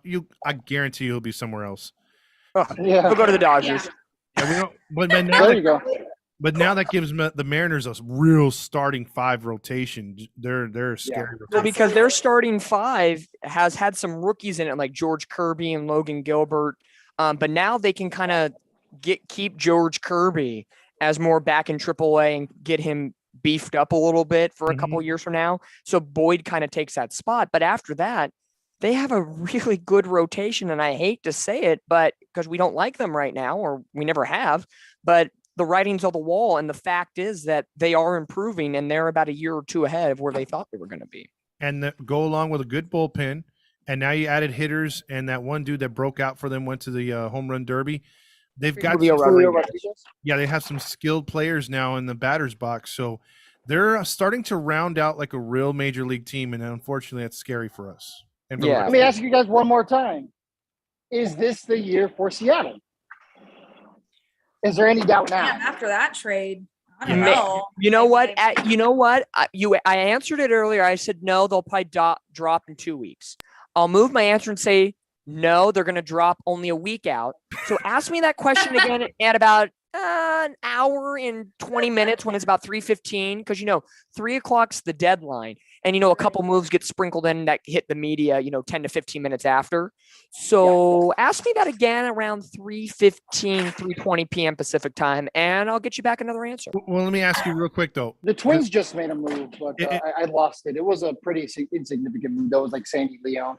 All right. Well, what if the Mariners add one more legit hitter along with all these trades? Because I would say that would put them over the top. One more legit hitter. One more legit hitter. Yeah, a guy that's going to bat you about 280, get some homers, get on base.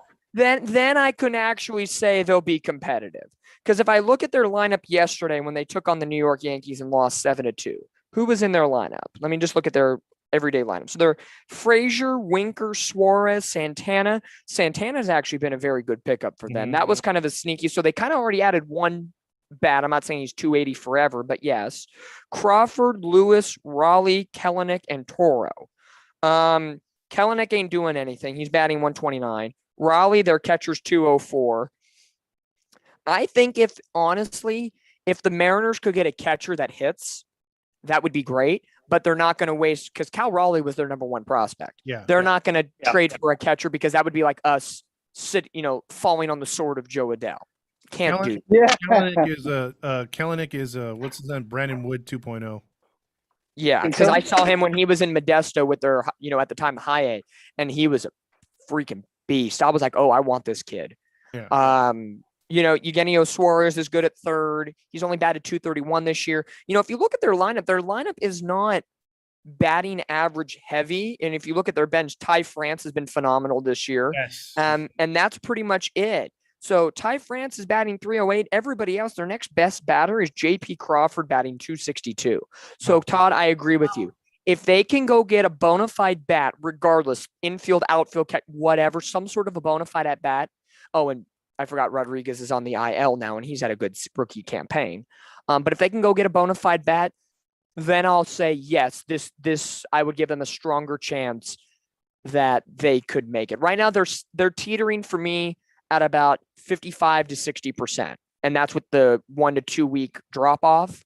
But if they can get a bat, I will say 80 to 85% chance, especially with how competitive the AL wildcard race is right now with teams at the 500 level. They could definitely hop the hill and break the streak. Do I think they're winning a World Series? No, but you all know how it works when it comes to the postseason. Whoever's hot that last 2 to 4 weeks of the season will make noise in the playoffs. Look at the Braves. Look at the Nationals. The Braves were freaking 4 games under 500 at the All-Star break last year, and they got that ring with Freddie Freeman. Anything's possible. And I'm not saying anything's possible in the sense where, the Angels are 11 back and they can make some noise, but you never know what can happen. There's the halo. There's the halo honking me. It came out.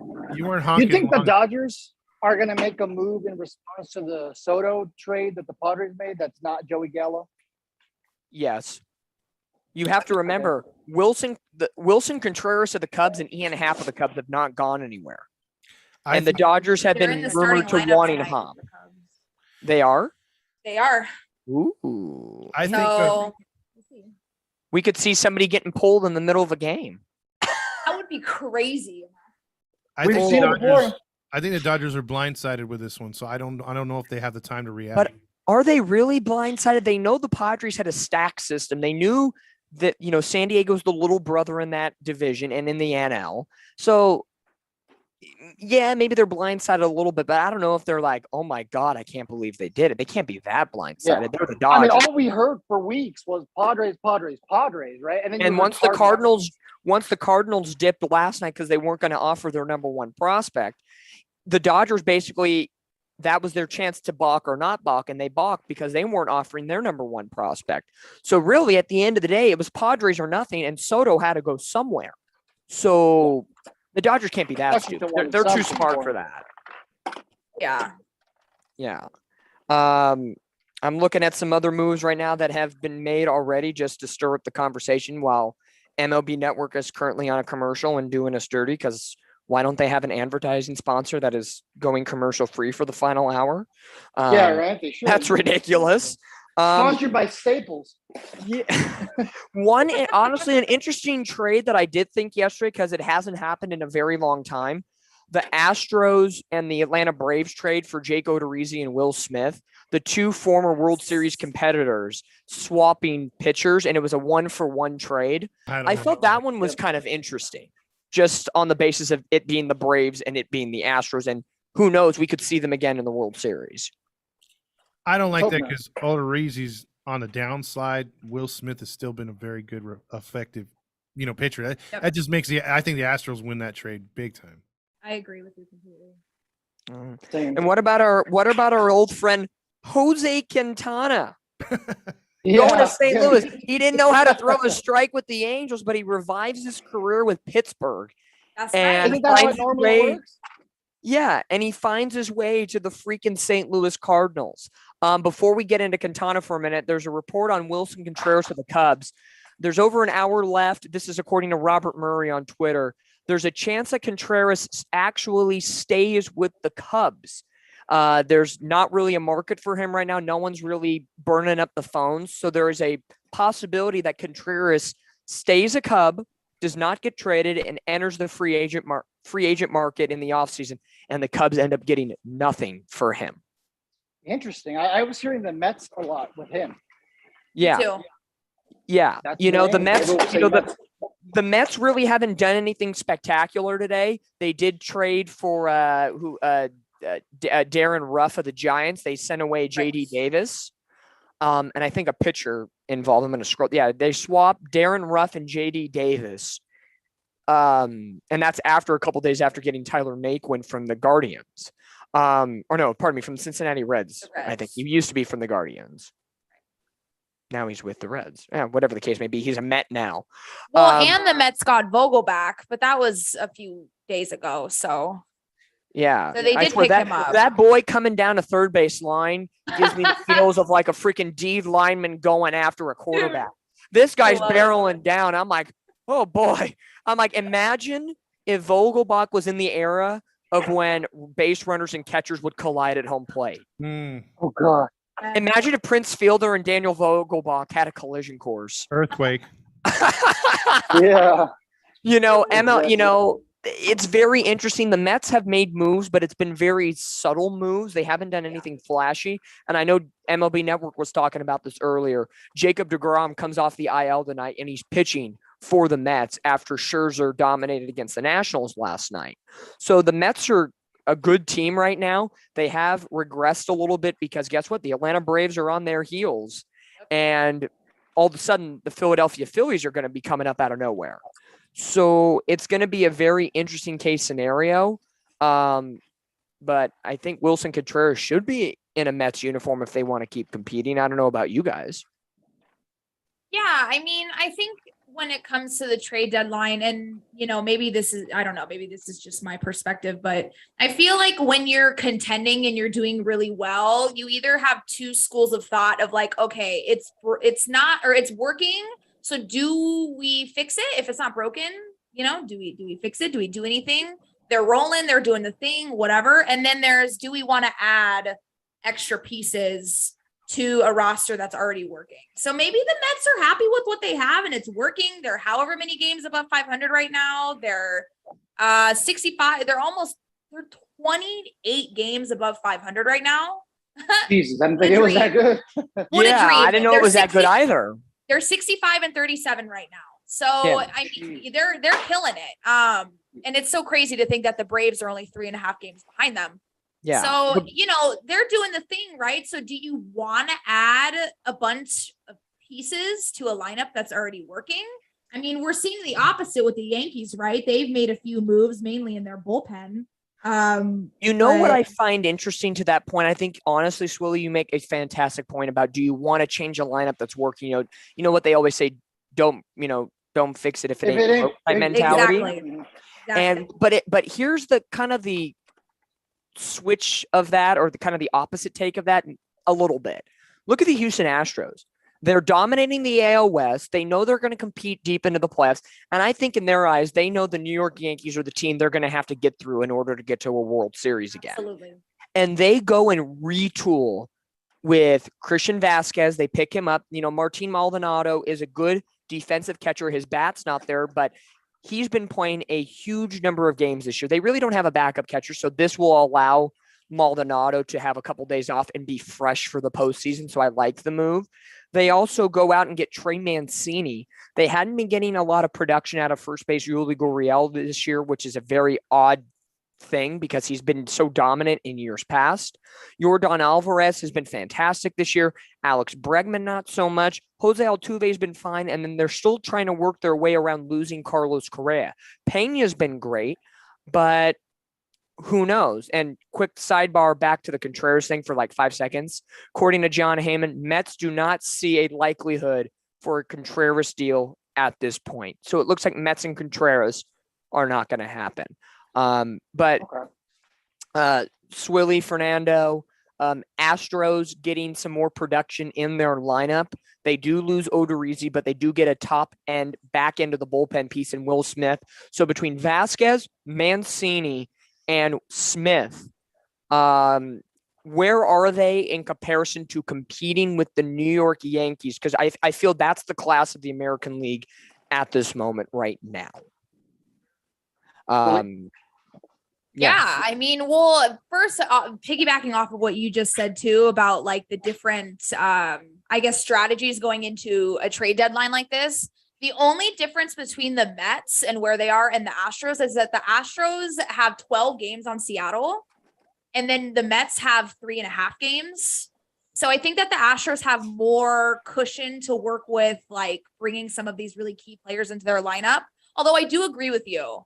I don't think that there's like anything wrong with either or. I think it's just more of, again, having a specific direction in a ball club, which again, can't relate, but some organizations actually have direction. So if they've made the decision, like, we're going to keep things as is, and we're going to continue to compete against the Braves as best as we can, then they're going to leave it. But the Astros have so many games to work with.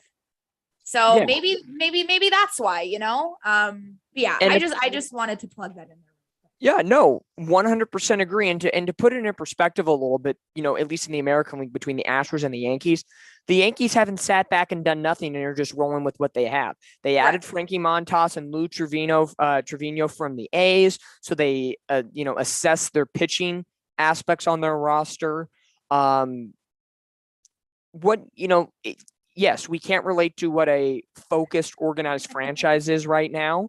So, typically in the postseason, we're used to trying to pick a team out of the playoff bunch and try to feel what their fans are feeling. But even though we can kind of relate, but not relate because we don't have that, I feel the Astros have gotten closer to the New York Yankees, but it pains me to say it. I feel the Yankees are still the dominant ones in the American League. I think they still have a pinch over the Astros, but by no means is adding Mancini and Smith and Vasquez a bad thing at all.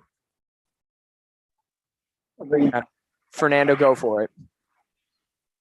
Like you said, that's going to be the AL matchup in the championship round, most likely.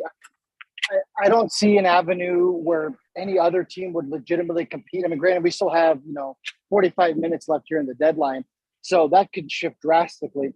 But, I don't know. Yeah, I think the Yankees are going to make it to the World Series this year. I mean,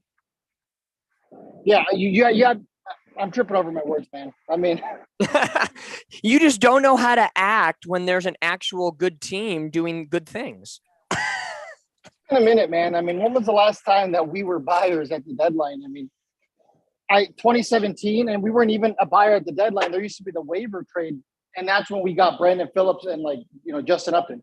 Yeah, that was probably the last time we actually did something with a trade deadline was Upton and Phillips, and Upton sort of whatever. He didn't have that great of a career with the Angels. He had his moments, and then Phillips was non-existent, unfortunately. So, the Angels really haven't had to experience a good trade deadline in a very long time. About 47 minutes remaining left in this year's 2022 Major League Baseball trade deadline. A lot of trades are happening. They kind of started a little bit over the weekend, definitely yesterday. And of course, the big bomb dropping this morning, Juan Soto and Josh Bell going over to the San Diego Padres for a plethora of prospects. The one move for the Angels thus far, if you're just tuning in with us on the YouTube live stream, Dominic Lorenz here from Katella Chronicles. We also have Fernando from Halos in the Infield. Todd is here. He's currently offline for a moment, but Todd is with us, and Swilly is here with us as well.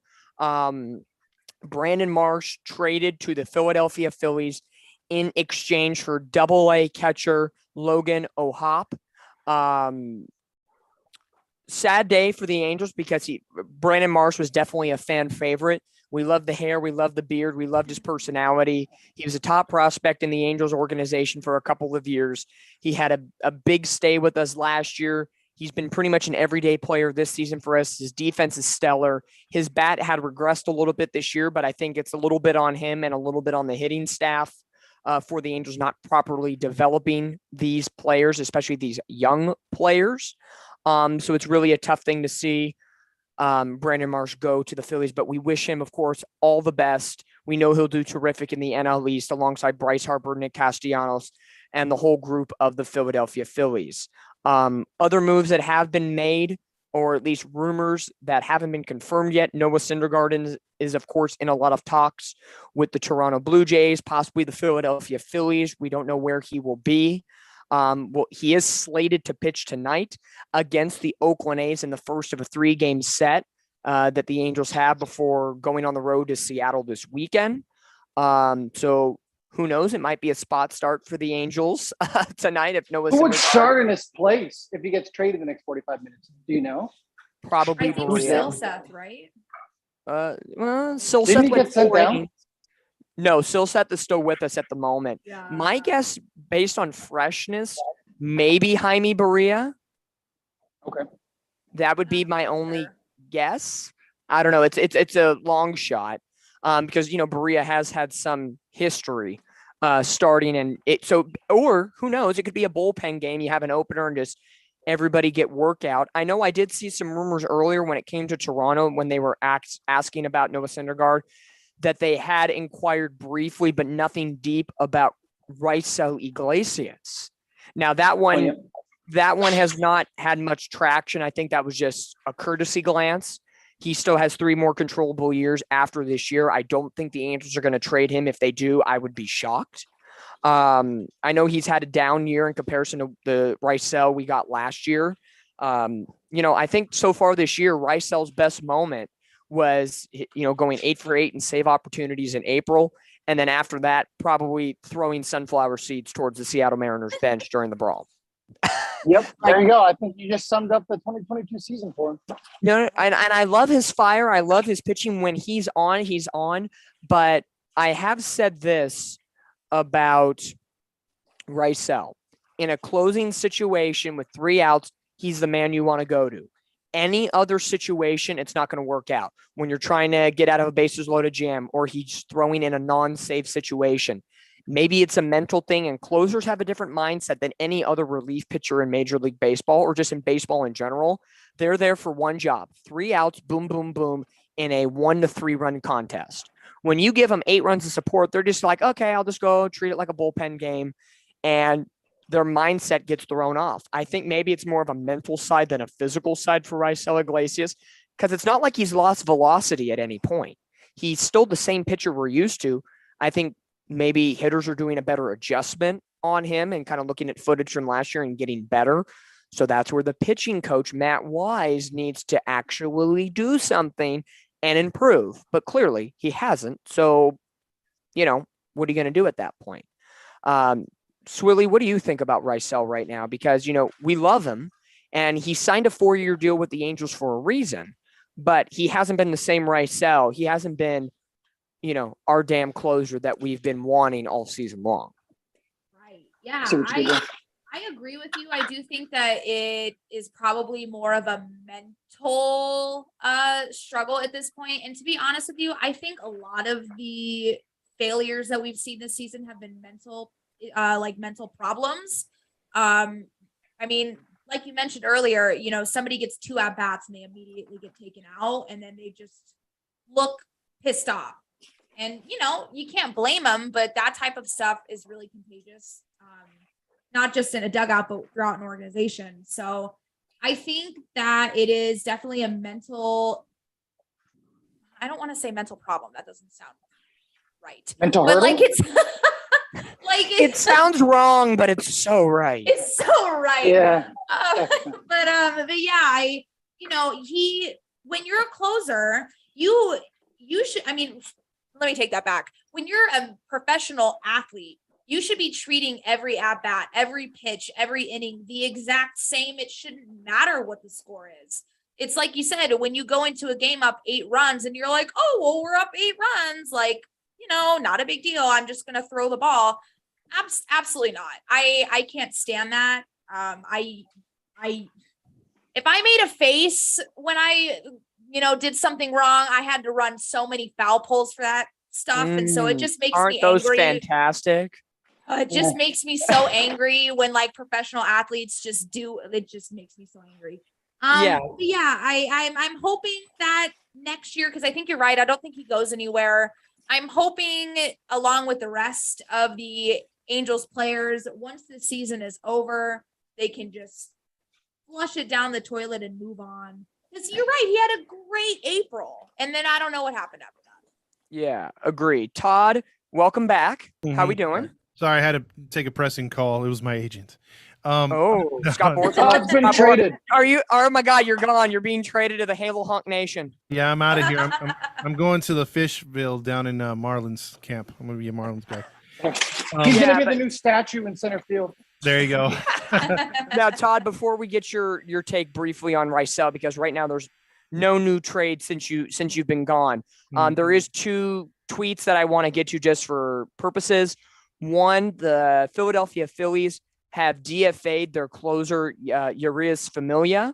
So they could be in search of a closer, hopefully not Rysel. And they've also knocked out Odubel Herrera has been DFA'd. So the Phillies are clearing some roster spots. And the second one I want to get to is the Padres are making it known that they are inquiring and wanting to see if anybody is willing to trade for Will Myers to take the large sum of money that's on his contract remaining. So the Padres may not be done. The Phillies may not be done. That's just some updates. No new trades over the last 20 or so minutes. So that's kind of the update. Nothing on the Angels. But let's toss it over to Todd. Todd, opinions and thoughts of Rysel Iglesias. He was mentioned very briefly earlier that the Toronto Blue Jays were interested.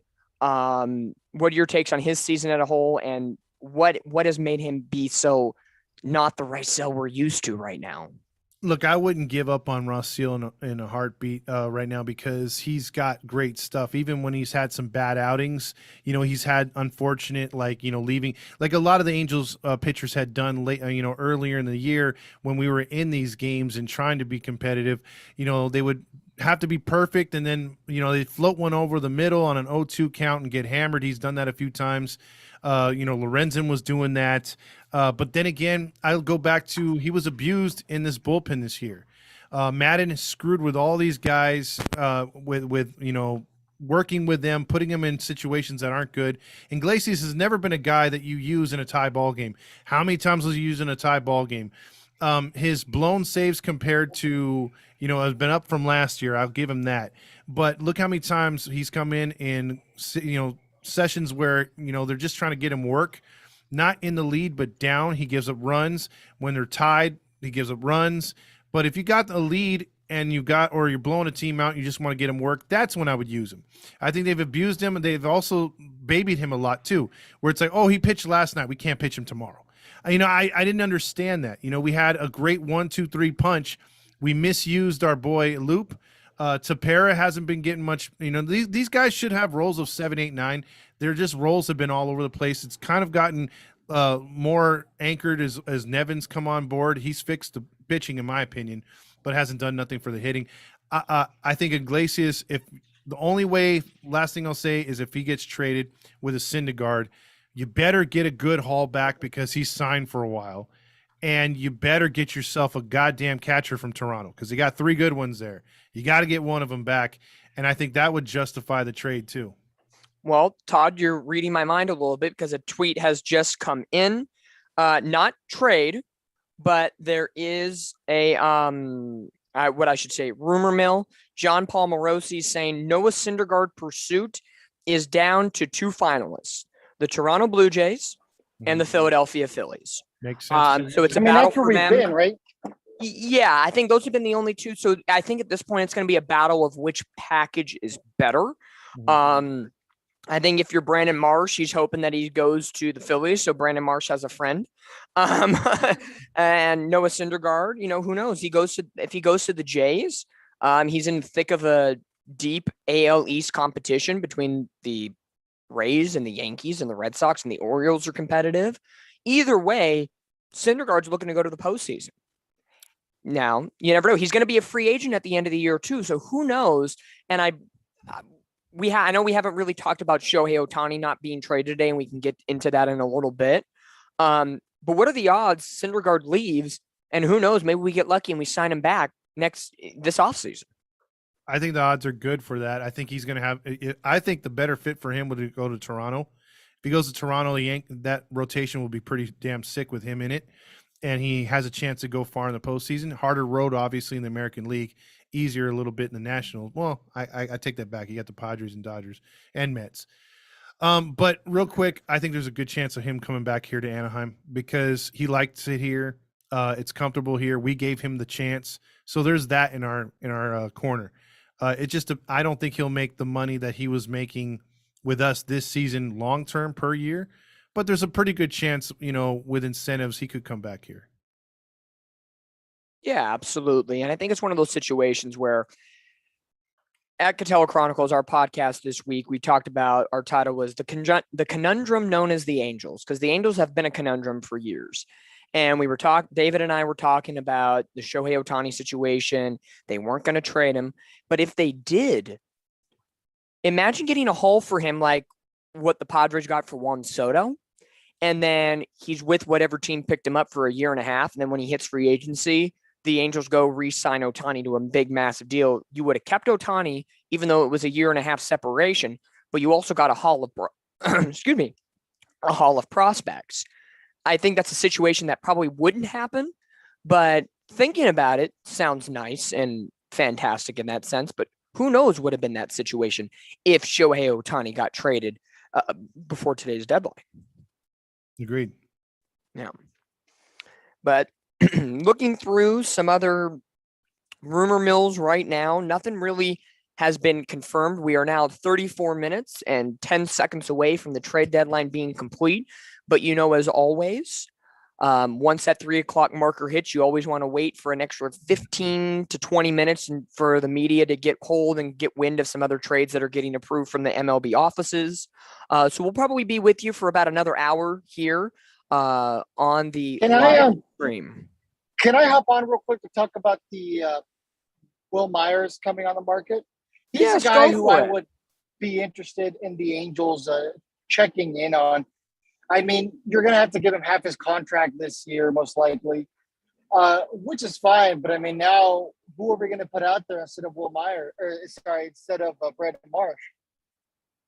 And the other thing is, Will Myers used to play first base and played some Gold Glove caliber first base. He was a finalist in that season.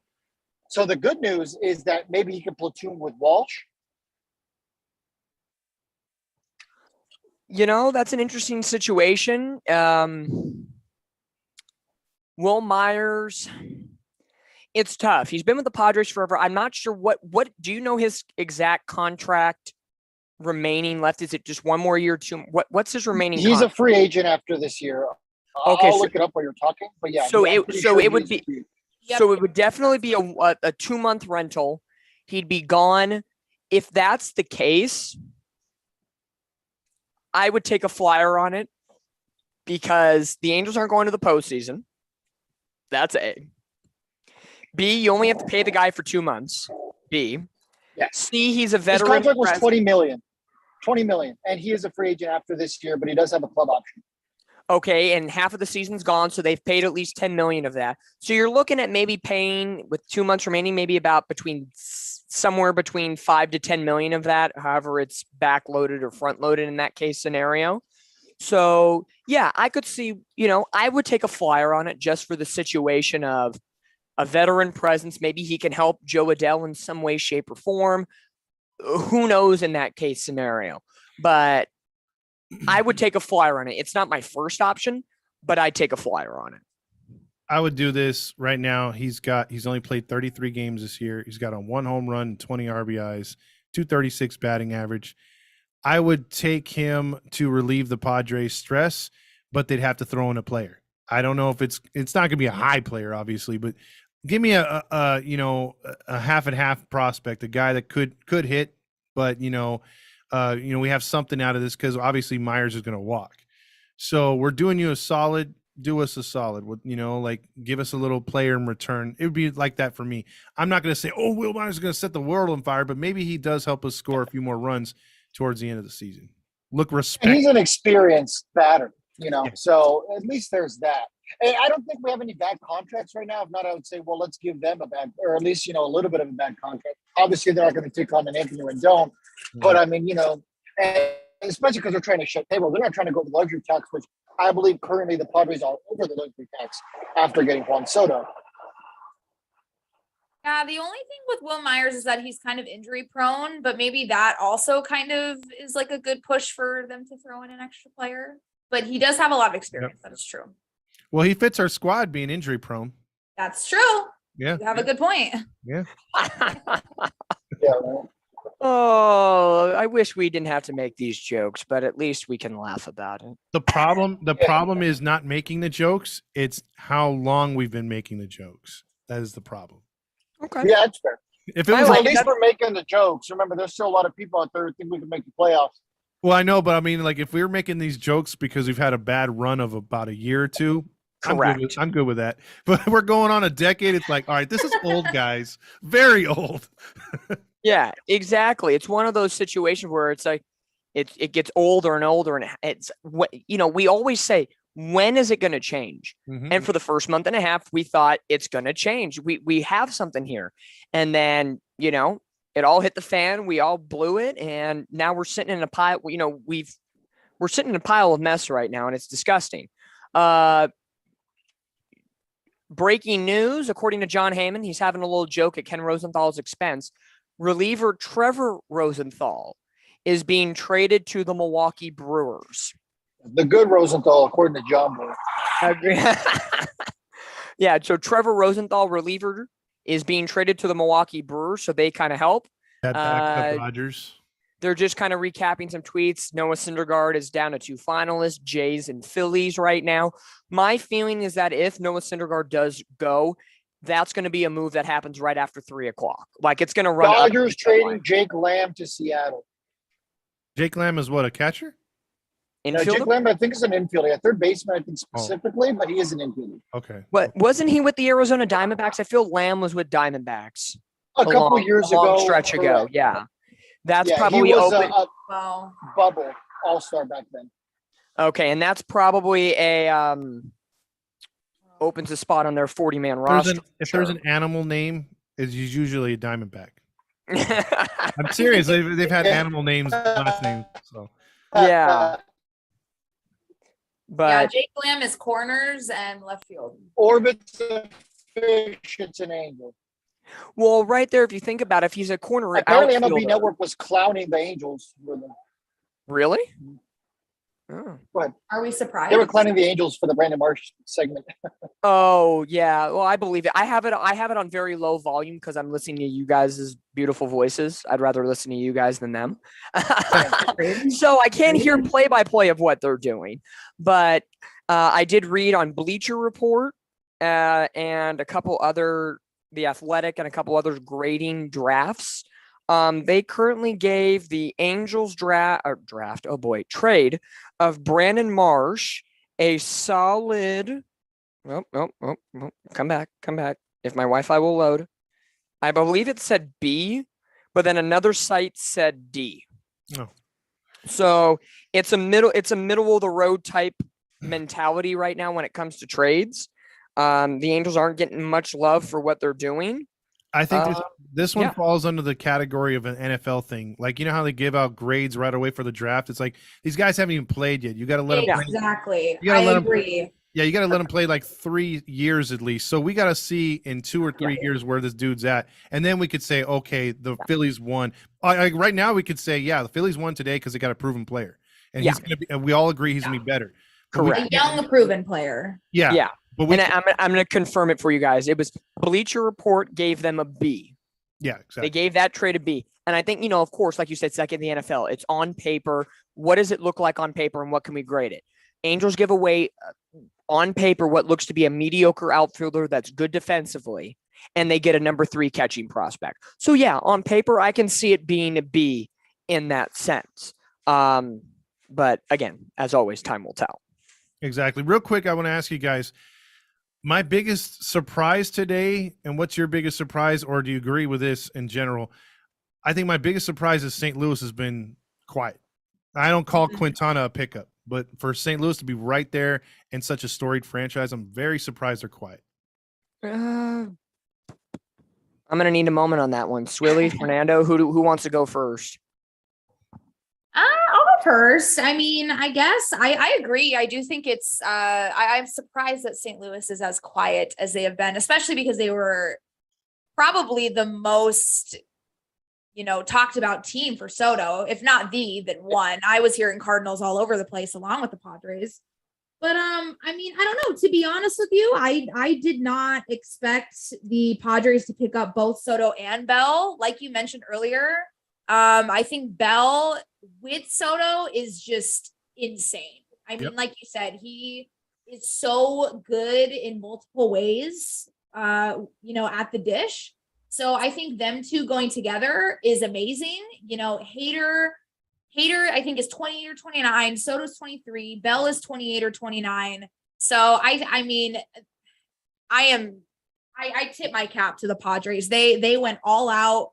Good for them. They think that this is their year. And then the Nationals have picked up a lot of prospects. So I think, I think the Padres for me has to be it. Honestly, I thought Hader was going to be their only trade.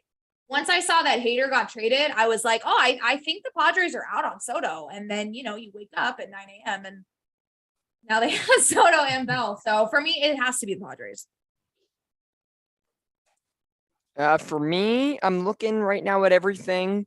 Just kind of what trades have gone down, looking at the current standings and seeing where teams can kind of teeter on and off. This just in, Brett Phillips to the Orioles. Wow. Okay. Remember, he was DFA'd by Tampa. How sad, by the way. Yeah. That made me sad. I mean, I get it, but yeah, he was DFA'd, but he's a horrible pitcher. He is the worst pitcher. You're right. Oh, good gosh. Wow. But Todd, to your point, I will honestly, I will say, the team that is lackluster for me right now, the Dodgers, and there's still 25 minutes to go. So the Dodgers in their last second moves, but all they've got so far is Joey Gallo, and that yesterday they cleared a 40-man roster spot by trading away a pitcher to Tampa Bay. I think Garrett Clevenger, I forget his name. Clevenger was his last name, I know for sure. But I would say the Dodgers have been a team that's been extremely quiet so far this trade deadline. Definitely, I agree with Swilly. The Padres right now are definitely the winners of this trade deadline right now. Maybe the Houston Astros come in at number 2 with how they improve their offense. But the Dodgers, to me, are quiet, and I would say easily in second place. I would say if I had to pick 3 quiet teams, Dodgers, Cardinals, and Toronto. Yeah. Toronto is a team that's in a heavily competitive AL East division. They're battling for wild card with Tampa and Seattle. You just saw how Seattle has retooled. Toronto and Tampa have really been quiet. So I would say, a combination of Dodgers, Cardinals, Tampa, Toronto.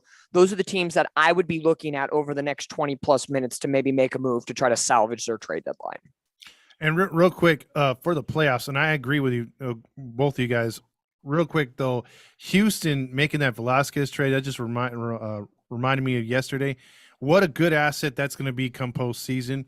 You could either start Maldonado and then go to Velasquez for offensive purposes late in games, or you could vice versa. Start Velasquez, go to Maldonado late in games. So that's a great luxury Baker's got now for Houston.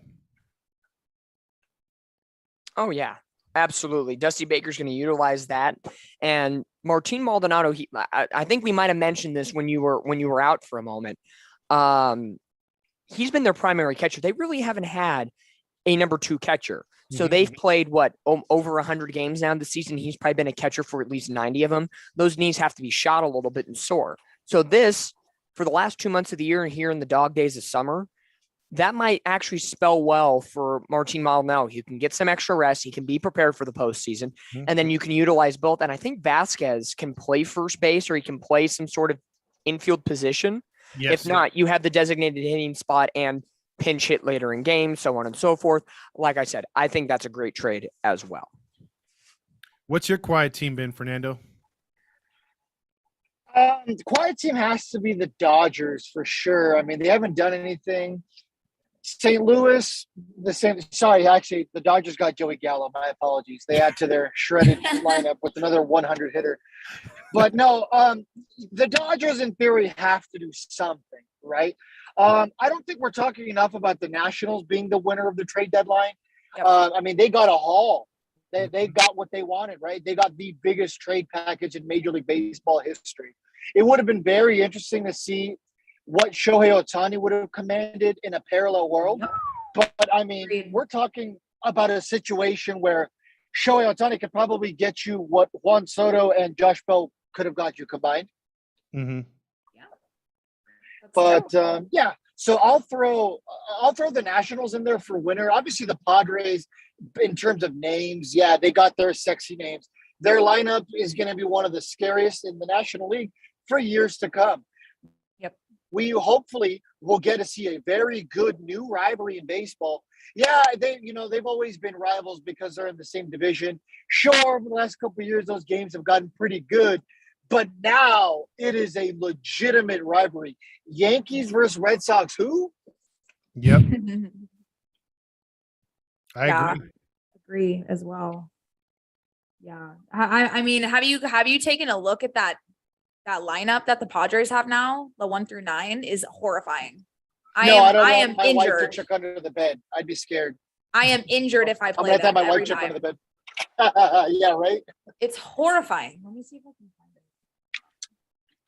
Yeah, I mean, I heard them linked to Rosenthal Contreras if the Juan Soto deal didn't work out. And I mean, even if they would have just gotten Wilson Contreras, that would have made them a scarier lineup. Yeah, I think right now the Padres are pulling all the right moves. For the future, you never know, but I think they're taking the right mentality of, hey, let's win now. And maybe this is their chance to get it done. And if it is, dude, and at the end they go to the World Series and win it all, I think that's a huge, huge freaking accomplishment. And it's a gamble worth taking. I mean, you got a beautiful stadium there. You've been freaking struggling for a while now.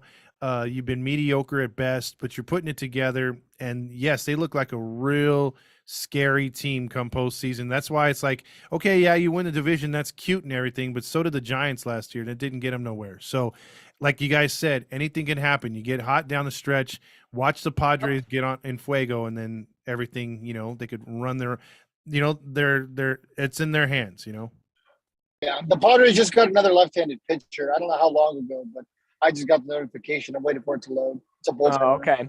I'm looking. Yeah, there's some news. The Dodgers appear to be out on Pablo Lopez from the Marlins, but there's also 2 teams trying to acquire him at the same time before the 3:00 deadline. So the Dodgers aren't making, they were in on him for a while, but now they're out. So the Dodgers are really at this point, scratching my head a little bit. But again, I don't hold anything against the Dodgers because watch 255, 259 will come around, and all of a sudden they'll make this big package for, you name it. So, but where do you think they would pivot? So with your point you just made, where are the Dodgers pivoting? Well, what are they looking? Where are they? Well, I'll get to that in just 1 second. One of the two teams that are now all of a sudden in on Pablo Lopez is Dodgers are out. Yankees are now in. So the Yankees are looking to retool their rotation. They already got Frankie Montas, and they picked up Lou Trevino, a reliever. Now they're looking at Pablo Lopez. Must be nice to be rich and have money and have a direction. Right. Welcome to today's theme.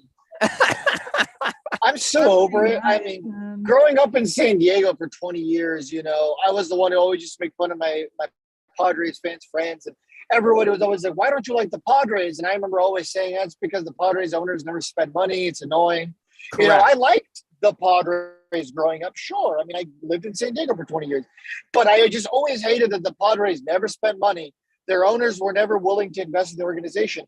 And yet here we are in a situation where we're complete counter opposites now. The Padres keep going in. They keep going in year after year after year. And the Angels are here. Hey, let's run it back. Next year's going to be better. Don't you worry. Rendon, revenge tour. Yeah, exactly. I would say Fernando, back to your question. Where would the Dodgers pivot if they're out on Pablo Lopez? I think I said Pablo Lopez. Yeah, that's his name. I might have missaid it a moment ago. But Pablo Lopez, if the Dodgers are out on him, I would have said they needed a bat because, like you said, Muncy, Bellinger, and a couple other players have not been great this year. But they go get Joey Gallo, who's the same. Do they go starting pitching?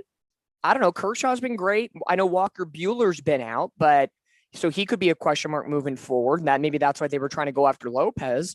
But is Buehler coming back? Because I've heard nothing on Buehler. They said that when he went out, they said 6 to 8 weeks, which would have put him in the middle of August to begin a rehab program or like a rehab assignment. Well, so maybe we'll know something. I don't know. His pants cut off his circulation. He can't pitch because that's the only guy, honestly, that I'm scared of. I've always been scared of Buehler. If he was an Angel, I would love it. But that's one guy that I'll always bow down to as far as being like, damn, dude, that guy literally scared. I'm not scared of Kershaw. I don't care what he does. I don't care if he pitches 200 innings scoreless in the regular season. He's still Kershaw in the postseason. Exactly. Breaking news. New one in the MLB Network. Michael Fulmer is going to the Twins. From Detroit? From Detroit. Michael Fulmer from the Twins heading to Detroit. From Detroit to Minnesota, an interdivision trade. Here's my thing. I thought the only team that's that dumb enough to trade within their division because they don't give a crap about their fans or their organization would be Pittsburgh. But I've seen them trade to other teams in that division. But I just said that. Yeah, I'm sorry, but I mean Detroit. I'm sorry, but Detroit, come on, man! Like, what are you doing, man? You're crazy. Yeah. Where did Boyd go? Where did Boyd go earlier? I'm blanking. I'm trying to pull it up again. Matt Boyd. Was it the Yankees? No. Seattle. Okay, never mind. That was I for some reason I thought they traded him within the division because I'm like, if they did 2 trades in the division in one day, what are they doing? My God. Yeah, because right now the Twins are in first. Cleveland is only 1 game back. The White Sox are 3 back. And then you have the Royals 13.5 and Detroit's 14 back. So it's a 3-horse race in the AL Central. You know what? Now looking at the AL Central, because that division is complete, pardon my language, crap. Let's be real. The AL East is a beast and the Central's kind of a ground for mediocrity right now. Where are the White Sox and everything? I agree. They're only 3 games out. Yeah, I look at it this way. Whoever gets into the postseason from that division is just going to be a stepping stone to be at this point. Unless the Sox actually play up to their potential like they should have. They should have ran away with that division. The fact that the Twins are in first place right now is crazy. And I know they've made some additions and everything, but do we really think as fans, watching the Twins since they won a last series, which was 2002, mind you, against Oakland, that was their last series win. Do you really think they're going to break that streak this year? I mean, probably not, but they have to give something to their fans, I think. True. In an effort. But I agree with you. I think they're a stepping stone. Whoever wins the AL Central.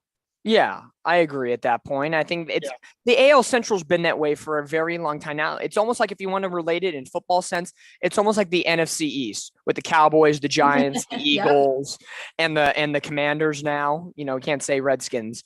So it's a very interesting situation, but I am, looking back on it now, back to your question from earlier, Fernando, where are the White Sox and everything? You think with 3 games, they have a stacked team, Tim Anderson, Luis Robert, Jose Abreu, they have a quality team out there, and they're not really addressing anything.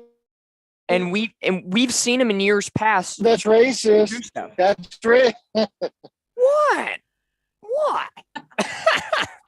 I chalk that up to that could be the White Sox winning, or at least being in it, despite La Russa. La Russa's looked clueless a lot this year. Yeah, he was falling asleep last night. Yeah, I was gonna say, did you see that clip?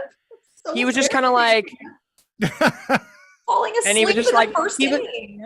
He played it off as if he was like trying to read the pitcher. He was like squinting and then kind of looking at the base coach and then looking, and it was like, and then it was like, oh, okay, yeah, that's the pitch. That's what he was doing. I'm like, dude, you ain't fooling anybody here. Look, it's past his bedtime. He should be retired watching that. Breaking news. 95% done. The Phillies close on Syndergaard. There you go. Yep, there it is. So it's not official, but they're close on Syndergaard, so probably just finishing off the final pieces to the puzzle. So it looks like Noah Syndergaard. So the coveted Frankie Montas Noah Syndergaard game of today is going to go to the wayside. We all should remember the Angels have a game today, folks. They sure do. They actually have to play baseball after all this. Brandon Marsh will not be in the lineup. He's potentially Philly's close to acquiring Noah Syndergaard. I think there's an echo in here. Is there an echo? Did I miss something? Yeah. So it looks like Syndergaard is moments away from being shipped to the Philadelphia Phillies. Can you guys hear me, by the way? We heard you, but you were like, you're just a little late. Like 30 seconds to a minute late. I wonder if there was a lag because I said it like immediately. Like I was saying it. There was a lag for sure. Yeah. Oh yeah, it was a lag. I was starting to talk about the matchup tonight, which would have been freaking Montas and Syndergaard, and then you're like, okay, yeah, okay. But it was like 10 or 15 seconds before you said anything. I think the world wants to know right now, what is the breaking news, if any, in the market on Kurt Suzuki? Do we have that update? Oh, that's No, there is none. There is no market for Kurt Suzuki. I wish. Yeah. But okay, here's my question. This from a pure general manager front office perspective, if the Angels are going to send Noah Syndergaard to Philly, why didn't they do a trade package with Marsh and Syndergaard to get that number 3 prospect and something else and make it quick and simple? I think Toronto was in the lead, and the Angels asked something that Toronto didn't want to give. Toronto bowed, and Philly's all that's left. I think it's one of those situations. It has to be. Yeah. Why would you not trade them together? Yeah. They're probably going to have to take a flight in about 10, 15 minutes together out of John Wayne Airport to go to the east and the west side of Philly. But come on. I think the Angels were asking for Toronto's catcher, like I've been trying to get them to do. And Toronto was like, no, we like our riches of catchers. And we're not going to trade one of them. Well, we already got so many catchers. Yeah. Especially with Syndergaard only having 2 months left on his contract before being a free agent. Let's be real, how much are we really going to get for him? 2 players, a prospect. It'll be an Andrew Heaney-like trade. Okay. I could see that. I think so too. Phillies have traded Mickey Moniak and a second prospect to the Angels for Noah Syndergaard. It is official. An overall pick headed to Anaheim. Jason Stark has broken the news 45 seconds ago. Noah Syndergaard is an Angel no more. Thor has left the building. Phillies have traded Mickey Moniak and a second prospect, TBD to be named, to the Angels in exchange for Noah Syndergaard. Noah, we salute you. Thank you, Thor, for all your work. Who's gonna post on the page about Noah? I got it right now. Yeah, it is official. 37 seconds ago, according to Fox Sports. Phillies are getting him. So Marsh will have a friend in Noah when they head to Philly, so they can commiserate together on the plane. There is another trade that has gone down. Toronto Blue Jays are acquiring right-hander Mitchell White, a top-level AAA prospect from the Los Angeles Dodgers in exchange for minor league pitcher. So a kind of a minor league move. But the Dodgers and the Blue Jays actually making something happen. But the former number one overall pick, Mickey Moniak, is headed to the Angels, a top-level pitching prospect. Wow. That's a good trade. Well, let me look at Mickey Moniak's numbers right now. That's what I'm going to do. He is local too, from Carlsbad. He's born in Encinitas. Local, went to La Costa Canyon High School in Southern California. So of course the I don't give Roger a chubby. Oh boy. And then let's see. So Moniak, let's see, minor league baseball stats. Let's see what he's got going on. Oh my God, he went to a local high school? Oh, we have to check it out. He's in the Hall of Fame. That's right. Moniak this season in 116 at-bats with the AAA Lehigh Valley Iron Pigs, 310 average, 6 home runs, 16 RBIs. And then at the major league level, in 46 at-bats, a whopping 130 average with no homers and 2 RBIs. So he's kind of that Joe Adell 4A player, but I can probably see them having him play every day with Brandon Marsh now being gone. Wait, so Mickey Moniak, and you said the number one player in their He is their number one prospect. He was overall number one pick in 2016. Yeah, 2016. So he's an older pick. He's only 24 years old. So it's a little older draft selection. But yeah, first overall in 2016. I'm thinking here they have not announced the secondary prospect who's going to come in return. They're talking about it now on MLB Network. It's going to be a second prospect. So it will not be a major league ready player. It's going to be a second prospect. The name is just TBD at the moment. But yeah, my guess is that Moniak is going to play for the Angels this year, and he will be replacing Marsh to get some work in and see and evaluate his talent level. Cardinals finally made a move. Jordan Montgomery from the Yankees to St. Louis. Yep. Boom. Thank you, Fernando, for taking that. They must have taken my criticism strongly. Yeah, that's exactly what it was. Yeah. So the Angels are going to take on a number one prospect that hasn't really panned out this, in his career thus far. Oh, they're going to take on they're taking on another Joe Adell project. So now they have Mike Trout and 2 Joe Adells in the outfield with the Angels. And the Angels, again, have a coaching staff that really isn't into development.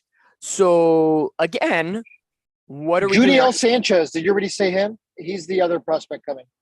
Is that what they're saying? I have not. Jason Stark reported it. Okay, that must have come out. I haven't seen this. JDL Sanchez. Yep, let's just put it this way. Everybody on Angels Twitter right now is pretty much already tagging Moniak as Adell 2.0. Yeah. Yeah, it's not that hard. Yeah, Yadiel Sanchez, 21-year-old outfielder. Again, and then I guess MLB Network's got another trade coming in. Here it is. I'm trying to listen from. No, we already beat him to the punch. It's the Montgomery trade from the Yankees Cardinals. 239 average for him and 142 at bats, 6 homers, 19 RBIs with the Phillies this year. Is that Sanchez? That's Sanchez. So he has played at the big league level this year. Yeah, he's played already this year. And can you repeat one more time his numbers one more time? He just came off a 3-for-4 game. He has 142 at bats, 239 average, 6 home runs, 39 RBIs. So he's had more playing time at the big league level than Moniak has. Yeah, this guy was drafted 12th overall in 2019. Okay, so that tells me Sanchez is probably going to play more than Moniak. Moniak will go to AAA, and Sanchez will be our new probably left fielder. He's only 21 years old. But if he's had more time at the big league level, my guess is that they're maybe giving him a shot. Yeah. But again, to my point, why didn't they make this trade with the Brandon Marsh one earlier? My guess is that they maybe view Toronto as the leading candidate for Noah Syndergaard, and that fell through. And then the Phillies were the next best option, and then they kind of rolled from there. That's kind of my take on it at the end of the day, I think. I can see that. Nope. Jason Stark still tweeting. But yeah, so 2 Angels today, 2 trades. Brandon Marsh to the Phillies. Now Noah Syndergaard going to the Phillies. Thor is gone. His stay at Anaheim lasts just 4 months. Tough pill to swallow because Syndergaard, I think, was not undervalued, but I think he had some rough starts in the sense of where he performed extremely well and never got run support, aka his last start in Kansas City, which at the end of the day, I think that ends up being his last start. Am I correct? Yeah. Yeah, that was his last start. Mm-hmm. So yeah, because he was starting tonight. So yeah, his last start goes down as a loss. He finishes 5-8 with a 3.83 ERA in an Angels uniform. So starter for the A's tonight, Frankie Montas, goes to the Yankees yesterday. Noah Syndergaard was supposed to start today for the Angels. He is gone. So Cole Irvin is the new starter for the A's. For the Angels, it's technically TBD. My guess, either bullpen day, maybe Jaime Barria. They're not going to bump up Shohei Ohtani to today because they already marketed him for tomorrow. So, the Mets just got a reliever, Michael Givens. Givens is being moved. Yeah, I think he's a former Oriole, correct? Former Oriole gets sent. We're beating MLB Network to the punch. That's all I'm saying because we announced it and then now they're announcing it. So suck on that, MLB Network. We're winning here, folks. Yeah. But again, it's 2:59 now, a minute left in the trade deadline. Again, this is the time where all these last minute moves, wait another 15 to 20 minutes to see what happens. But I don't expect this move with Michael Givens to be the last one, all these last minute moves. Because are you telling me the Cardinals are done just by getting Montgomery? Are you telling me the Dodgers are done getting nobody else? Are you telling me that the White Sox are going to end up doing nothing and standing pat? Like there's some things that are really going on here. Possibly. Yeah. So the countdown is on. We are under a minute remaining left in this year's MLB trade deadline. A lot has gone down. The biggest name, of course, in baseball, Juan Soto going from the Nationals in a package to the Padres. In regards to the Angels, Brandon Marsh and Noah Syndergaard being shipped to the Philadelphia Phillies in separate deals. The Angels got 2 outfielders and a catching prospect for the 2 of them. So 3 prospects for 2 guys, 1 controllable in Brandon Marsh and the other in a starter, Noah Syndergaard, that's going to be a free agent at the end of this year. Harrison Bader is involved in the trade there with the Yankees. Harrison Bader. Okay. You know what this reminds me of the last 30 minutes? What? And the trade deadline is officially closed. So the last 30 minutes here reminds me of soccer and injury time. Yeah. You got a little. Yeah, that is true. I could see that. We'll be going for another 15-ish minutes here, getting deals. I mean, look what happened last year. Wasn't it until right afterward where we found out about the Andrew Heaney trade? Yes. Yeah, that was right when we closed. Yeah, I would say you got to go at least 20 plus minutes to get any last minute deals because there is something to be had. If not, I'd be shocked. Whit Merrifield has just been traded. There we go. First one post deadline. Whit Merrifield, Kansas City Royals is gone. He is going to. I actually like that guy. He's underperformed, but I actually like that guy. He's good. It does not say right now, according to Mark Feinstein. The Royals have traded Whit Merrifield per source. Team unknown at the moment. They're waiting for it to filter in. Apparently, the Mets gave up a low-level prospect to get Michael Givens. Okay, MLB Network reporting here. Great. Oh, they're saying the same thing. Don't know where the destination is yet. Again, another prime example of Halos in the Infield and Katella Chronicles beating MLB Network to the punch. We're beating the insiders. Suck on it. Let's go. Look at us go. I did the same thing last year. So you're saying it's a trend. You're saying it's a trend at this point. I've always been a general manager at heart. That's always what I've liked doing. I've always liked building teams. So, trade deadline and draft day for me are everything. Yeah. On a scale of 1 to 10, for the buildup that we had for Noah Syndergaard, how I would say sad or depressed or kind of like are we about losing him right now? I'll go first. I'm very sad because he was a guy that if we'd be winning right now, he'd be really fun to watch. He'd have more W's. It's really sad the fact that his tenure here, whatever you want to call it, just did not live up to what he provided. Because he upheld his end of the bargain, I think. Especially for returning from Tommy John surgery. I think even though the record's 5-8, I try not to look at pitcher's record because most of the time it's a reflection of offense. Yeah. But he had an ERA under 4. No, he wasn't striking at anybody, but Nevin and even Joe Madden let him go battle for himself and keep us in ball games. He can't swing a bat. Can't help him there. Yeah, it's just very. Right, so Merrifield's going to the Blue Jays. Okay. So the Blue Jays make a deal. Let's see, another one could be coming up.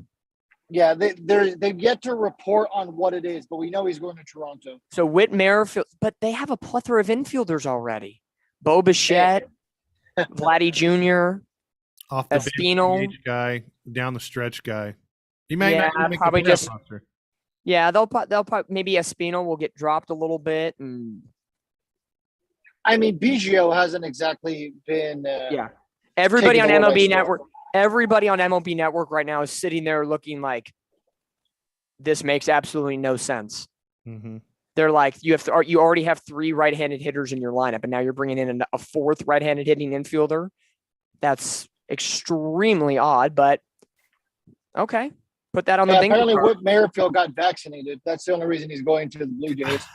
There you go. Hey, maybe that's why Noah Syndergaard didn't go to Toronto. That's true. Oh, yeah, maybe. Hey, but now that, at least by Syndergaard not going to Toronto, we won't have to face him potentially at the end of August. We already faced the Phillies this year, so no Marsh and no Syndergaard the rest of the year. True. And we won't be, next year with the MLB schedule, everybody will be playing everybody at some point throughout the year. We'll see a lot of Angels. So I'm hoping in that case, Brandon Marsh and the Phillies come to Angel Stadium because I know Marsh will definitely get even though he was here for a short time, he'll definitely get a warm welcome back from the Angel faithful. Absolutely. Yeah. Just such a weird thought to think that Adele, Moniak, and Ward is probably going to be our lineup here until Trout's back, and assuming he's not shut down. If it's Moniak, Sanchez, and Adele, remember we have Ward. So if those 4 are your outfield platoon, he's still on the team, Ward. Hey now. Yes. Hey now. Fighting words. Hey, he picked up a base hit in the 8th inning. It's not his fault that the Angels didn't score against Texas and pick up the victory. He's on the team, but his bat isn't. Yeah, ever since he whacked his neck, he hasn't been the same. Yeah, and by the way, growing up watching the Angels in the 80s and 90s, that injury is the most Angel injury you'll ever see next to Mo Vaughn falling down the stairs. He found the one concrete pipe in a damn plush outfield wall. Yeah, outfield wall. He finds the one little part that can hurt him. You know, he runs into any other part of that wall, he's fine. It's so hilarious, dude. That's the most Angel thing to happen. Just our luck. Yep. So the Cubs did not trade Contreras or Happ. Yeah, that's weird. That may be officially true. That might be an interesting sell because they were probably one of the ones that everybody was talking about. They're going to be gone. They're going to be gone. You saw them embracing each other in their dugout a couple days ago. And it was going to be very emotional.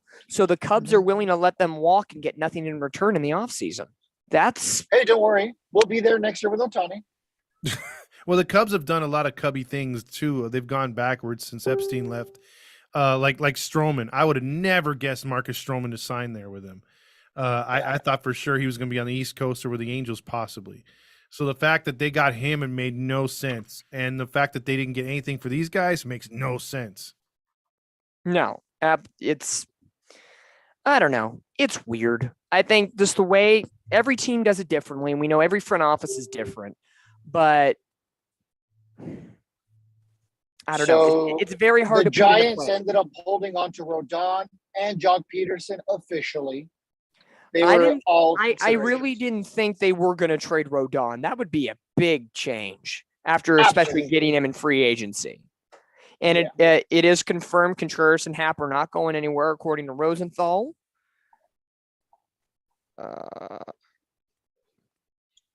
Honestly, it looks like we might that's it. It looks like the dust looks like it's really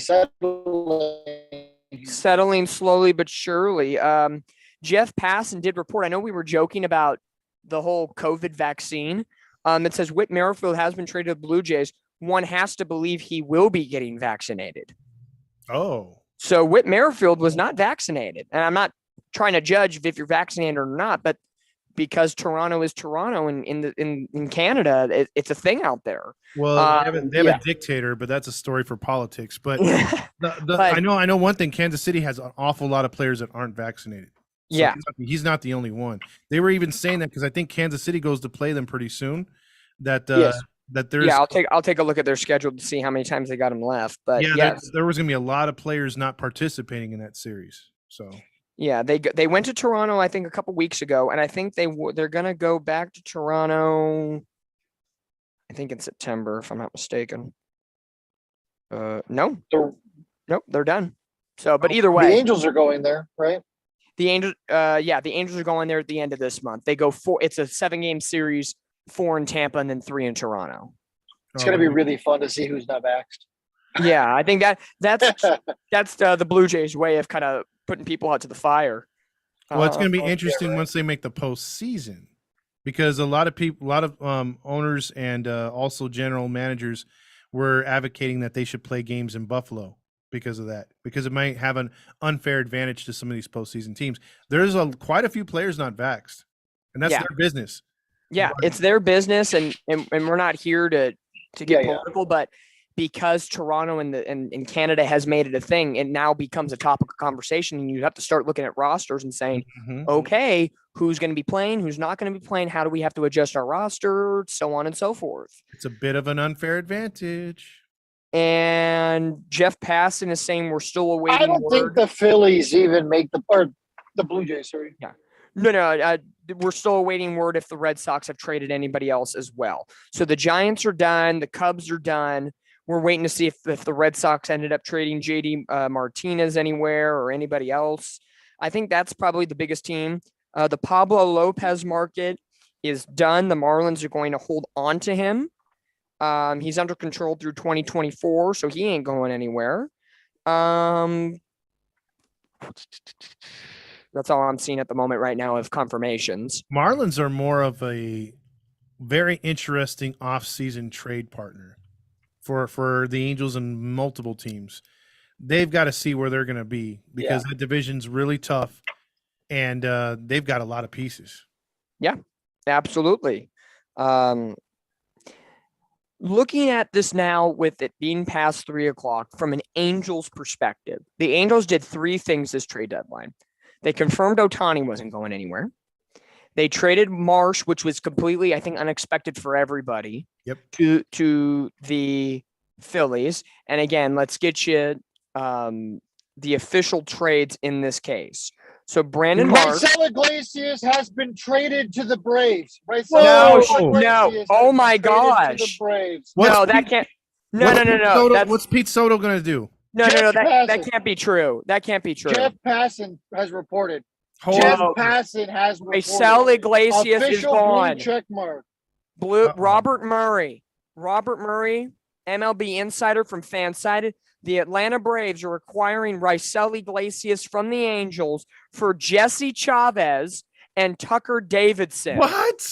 Jesse, you have 3.5 years of control for Raisel Iglesias, and all you get is Chavez and Davidson. How about swap Kenley Jansen? Wait, I know he's on a 1-year deal, but are you kidding me? Oh my God. No, this can't be. Now, I'm living in an alternate universe. We just got fleeced if this is true. I know. This is true. Talk about a bad dream. Oh, they're talking about it. Hold on, MLB Network. Let me hear. Yeah, turn it up. According to MLB Network, they're saying it's a great move for the Braves. Oh my God. Everybody, they're saying if this was last year, they'd be losing our minds. Wow. The one good thing you go to Angel Stadium to hear his song and the fireworks You know who's pissed off right now? The three of us know. We don't have to say it, but we know. We're going to say it because he's its closer. Yeah. He's my goddamn closer. And he's gone. Oh, my God. Should we all just go to his Twitter page right now? I think what we should do is we should do the crying emoji from Brokeback Mountain for him. Aw. Let's see. Has he tweeted out yet? Dun, dun, dun, dun, dun. Yep. 2 minutes ago, he put, "No one talked to me." Ah. Wow. I didn't think that was going to happen today. Wow. So the Angels, after signing Rysel to a 4-year deal worth $50+ million, they ship him out to Hotlanta to the Braves. I'll say it in his perspective. He's like, oh, yeah, Atlanta. I honestly, if I had to pick a team in the National League to root for and enjoy and watch play baseball, Atlanta Braves are that team. Quality organization. They know what they're doing. Maybe they did Freddie Freeman a little wrong, but he's now in a great position where, is he the closer? Is Kenley Jansen the closer? That's going to be interesting. Oh, I think you go Jansen 8 and Iglesias 9. That's going to slam. Because Iglesias is not really an 8-inning setup guy. We've seen him in the ninth inning. He's stellar. So, so that news came out at 3:10 p.m. TBD. How much time do you think before the dumpster fire begins and fans start crashing the gates at Artie Moreno's office? Can I get like a minute here real quick to just go off? You know what? Because I've been sitting at the computer for about 3 hours. Fernando, you go, because I'm going to go bathroom break because I know we're going to have much more. We thought we were going to be able to get out of here by 3:20 and call it a day. And then Perry drops a Perry bomb on us. Rysel, for anybody who's just joining us, the Angels not only made 3, but now 4 moves. Ohtani stays, Marsh to the Phillies, Syndergaard to the Phillies, and breaking news fashion, Rysel Iglesias is gone to the Atlanta Braves. Who else did we get besides Chavez? Have they confirmed anything? His name is, I think, Tucker Davidson. Tucker Davidson. I think it's Tucker. Neither confirm. I know the last name is Davidson. Neither confirm. Oh my God, the phone is literally blowing up right now. Oh great. We traded the rumor mill is saying that this move, according to insiders, this move needed to happen in order to get the $50+ million off the books in order to afford Shohei Ohtani potentially and other people in the future. That's what insiders are saying. It's more so of a money move than a move that they wanted to make. They feel they were handcuffed and pushed into a corner. So of course the Angels are going to play the victim card. But you give up a guy with 4 years of control for literally Jesse Chavez, journeyman, 38 years old. He's got a 2 ERA this year, but he ain't going to stick around much longer. So he's just to the end of the year. And then you get a guy, Davidson, who's 26 years old with a 6 ERA. How does that justify the 4 years? Why couldn't we get a pitcher out of their bullpen? Right? You know what would have been a great trade? And Fernando, pardon me for, before, we're prepping your rant a little bit. Why couldn't the Angels have made this deal and got Will Smith? Like, if you switched Will Smith, who only has 2 years of control, to Rysel's this year and 3 more, and then tack on Jesse Chavez or somebody else, and then maybe we had to eat maybe a portion of Rysel's money, that I could have understood, because at least you're getting something in return. Now you're getting Jesse Chavez, who's a journeyman kind of Jaime Barria long middle relief pitcher, and Davidson, who has an ERA above 6. That's BS. Fernando, I know there's no way of making sense of it, but I'm going to take a quick break here and relieve myself of anger and other things, not to get too graphic, TMI. But take over for you two can go over for just a few minutes. I might go outside and just scream at the heavens and scream into a pillow. So have fun. I'm going to have you guys on my phone so I can keep up with what you're saying, but I'll be back in just a moment. What the flying fuck? What are we doing? This is a team that has no direction. It is an absolute joke. Todd, what's going on here? There is zero explanation for this. I don't care that he's struggling. I don't care that he's having a down year.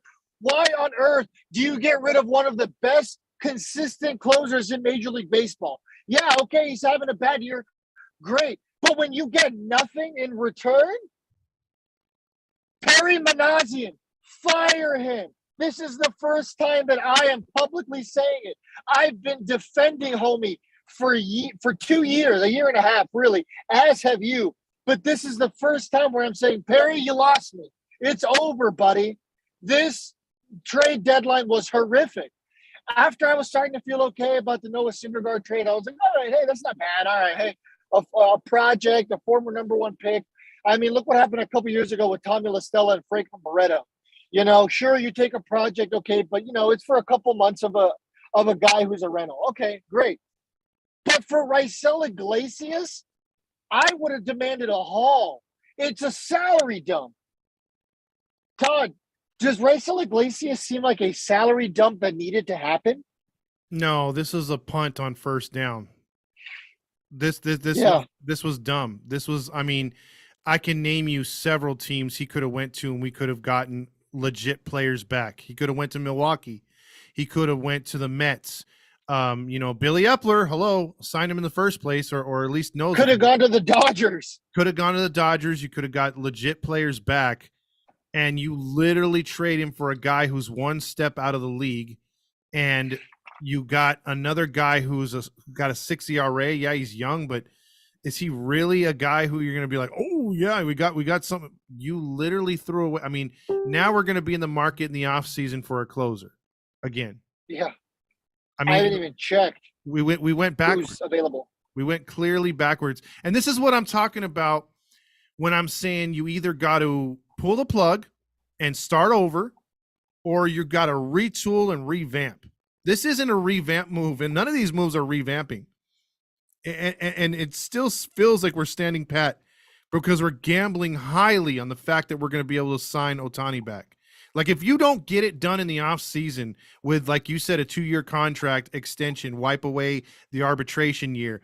If you don't do that, what are the chances? Or that's a huge gamble of Ohtani walking anyway.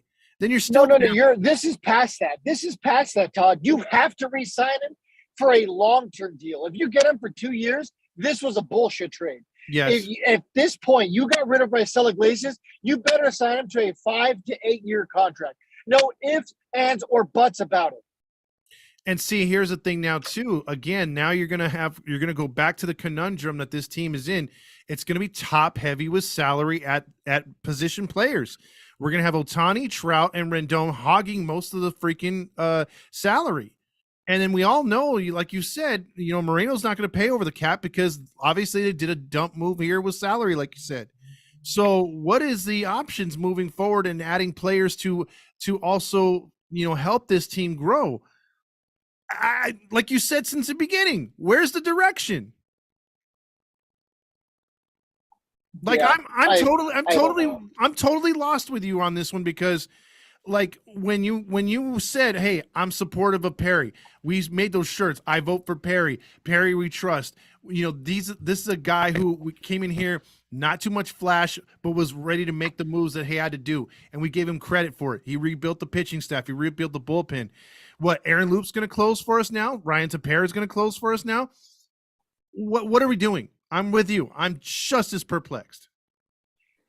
Yeah, there is zero justification for this. The only thing that could make this even mildly make sense is them straight up saying, hey, we just re-signed Shohei Ohtani. Shohei Ohtani has signed a 5-year deal. If that's the case, then I understand. I get it. Mm-hmm. Okay, so I'm back. I screamed at the world. I let it out. I feel better. Did you beat up your neighbor? No, the neighbors are gone, but, you know, if they have ring systems or security, they're going to have like some alert, like, why is someone screaming in the neighborhood? I took a moment. I'm pissed. Okay. The only reason why I can understand, kind of like from Brandon Marsh earlier, you know. He's going to say exactly what I said. Go ahead. Let's see. It's a money move. Yeah. The Raisel move is a money move. It has to be a money move. I heard you at the end saying, you know, this would be the perfect time to announce a Shohei Ohtani extension and all that stuff. And now so Tepera's now your new closer at this point with Raisel now being dealt. But this has to be a money move. No ands, ifs, or buts. He signed a 4-year deal, over $50 million.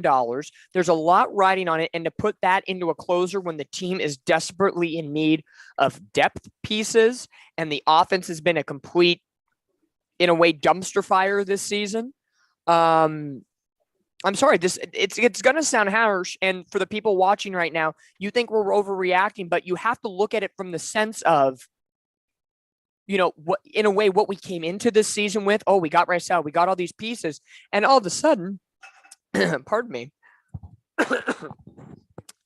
the ship has completely sailed in a different direction. It's ridiculous, but I get it from a money perspective. I get it because of the needs that we have or that we need to pick up, but it's still ridiculous. Yep. I mean, the fact that we lost out on a closer that we finally found something that, is exciting the fans. He hasn't been, he's got a 4 ERA, but we've seen a couple closers through the league that it's having a 4 ERA. But we know he has dominant stuff when put in the right situations. We talked about this earlier in the day.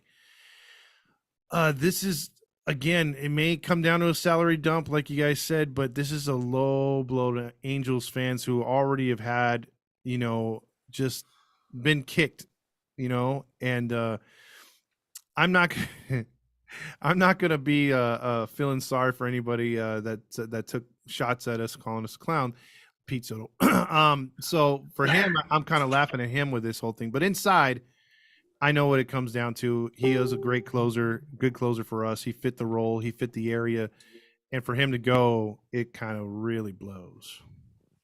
And I'm seeing, I see somebody here saying we're overreacting and that we drafted Ben Joyce for a reason. Okay, sure, Ben Joyce might end up being a solid reliever, but I mean, we're really just going to thrust him in a closing role after one inning of pro baseball? No, it doesn't work like that. Sure, Tepera might be able to get us through this year, and I mean, it's not like we're getting many save opportunities the rest of this year anyway. But my whole thing is exactly what Todd said: is the whole, if we're gonna go, balls deep in sell mode, go balls deep in sales mode. Mm-hmm. Trading Brandon Marsh, Noah Syndergaard, and Raisel Iglesias is not going balls deep in sale mode. This was a money dump, like Dominic said. Yeah. There's no other justification. The only way that this even mildly makes sense is if the Angels announce in the next couple hours, Shohei Ohtani has signed a long-term deal. We're beyond the Angels signing him to a 2-year deal. Buying out his final year of arbitration and making him stay for one more year, but maybe twisting his arm. We're beyond that.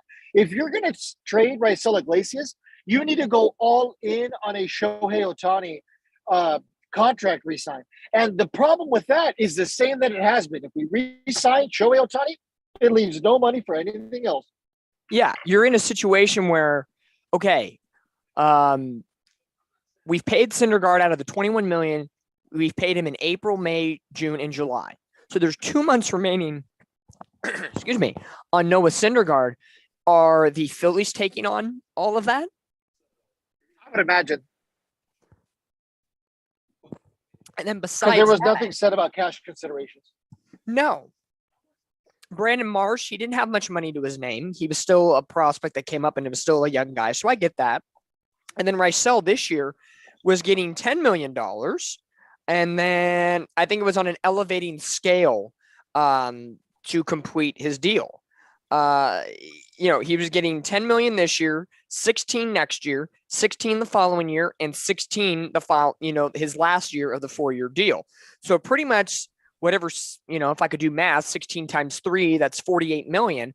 That's going to be tacked on to the Atlanta Braves, I think, at this point. Real quick, no think about it type question off the top of your head. Let's just say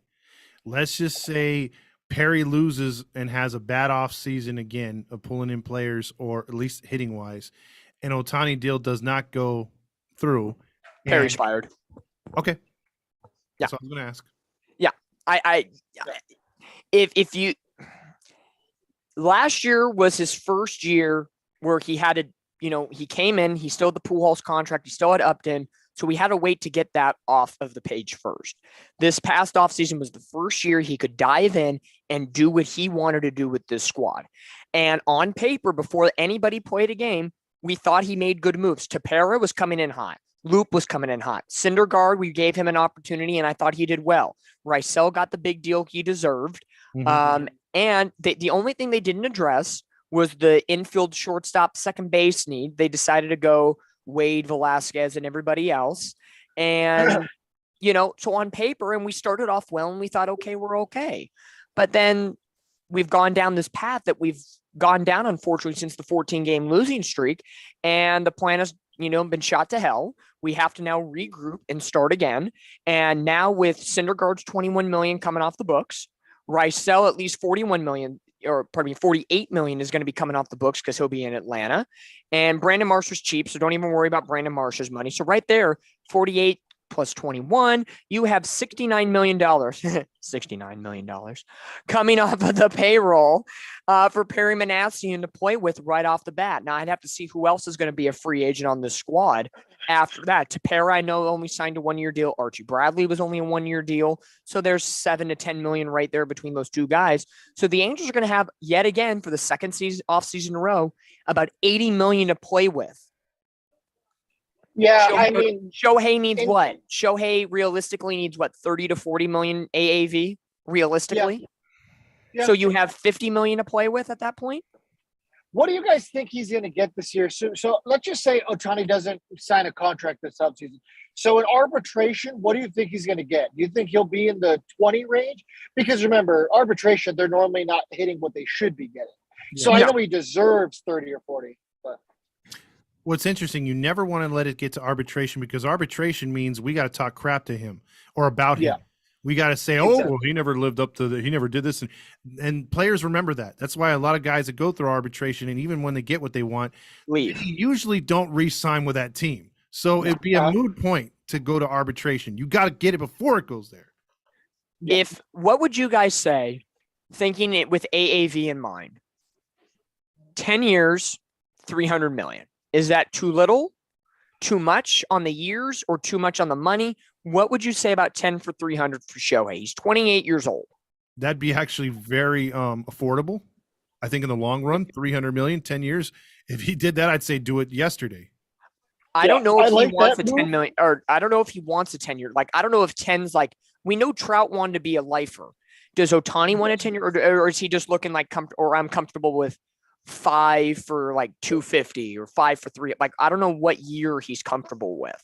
We really haven't talked about the number of years Ohtani wants or needs. We always just focus on, he's a $400 million man.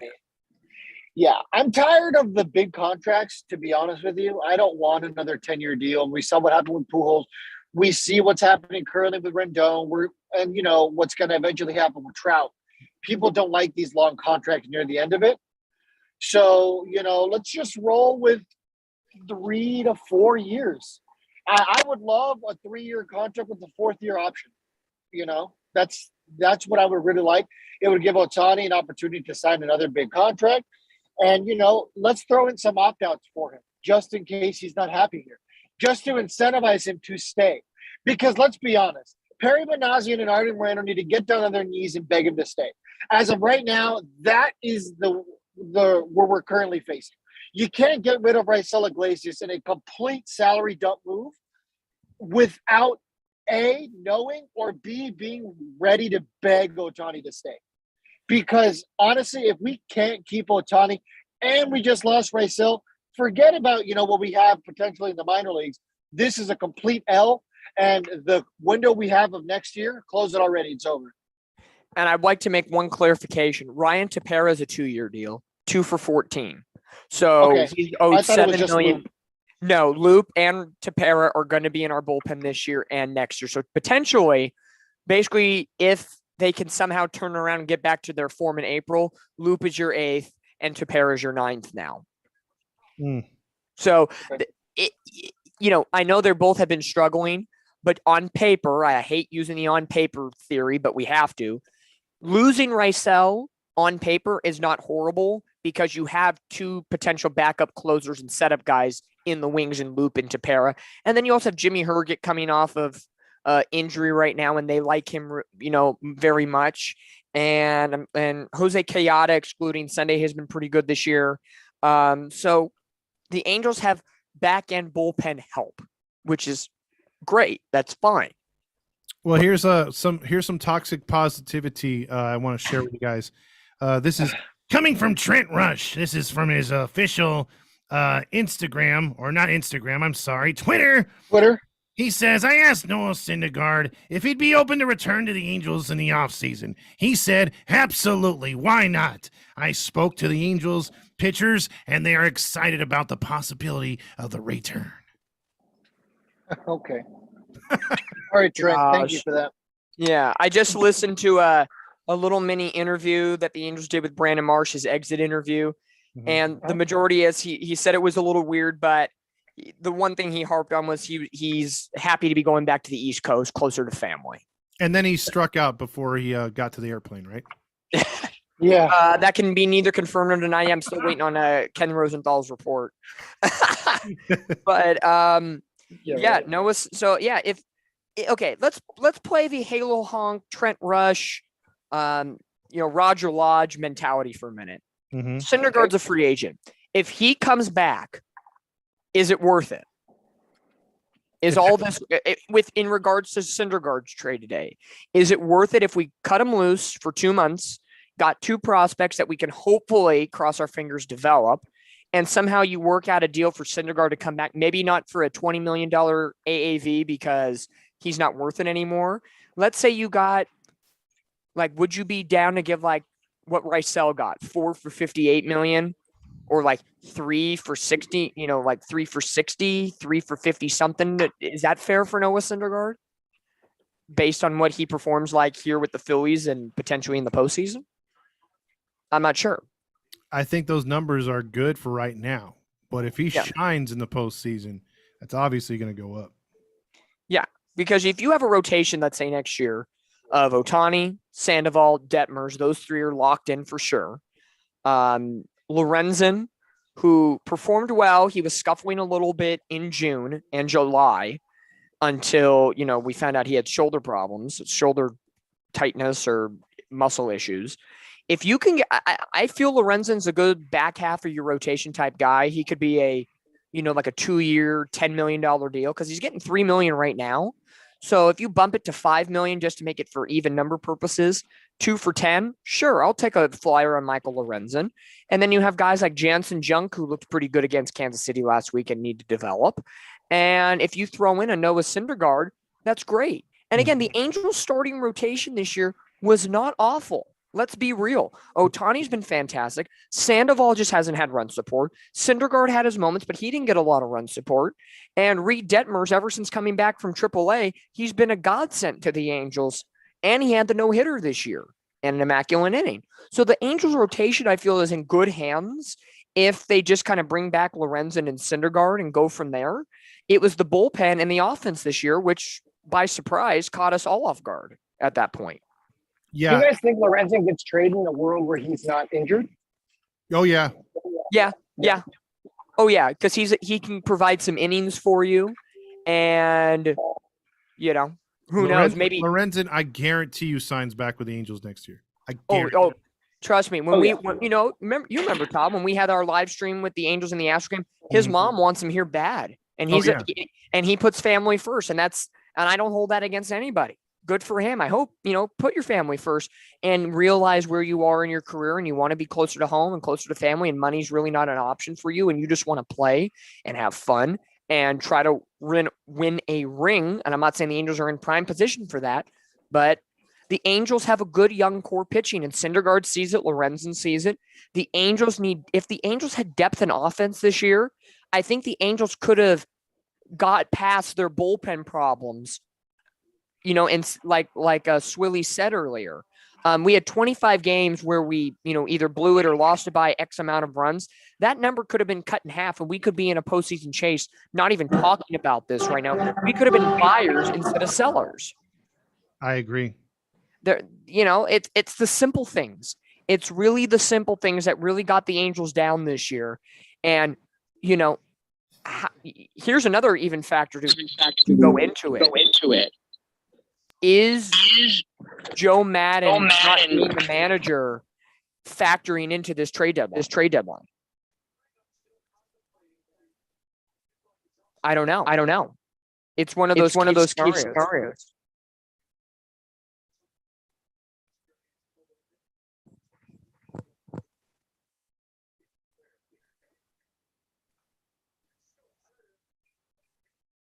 But as we continue here on the Halos in the Infield and Katella Chronicles trade deadline special, so much has been going on.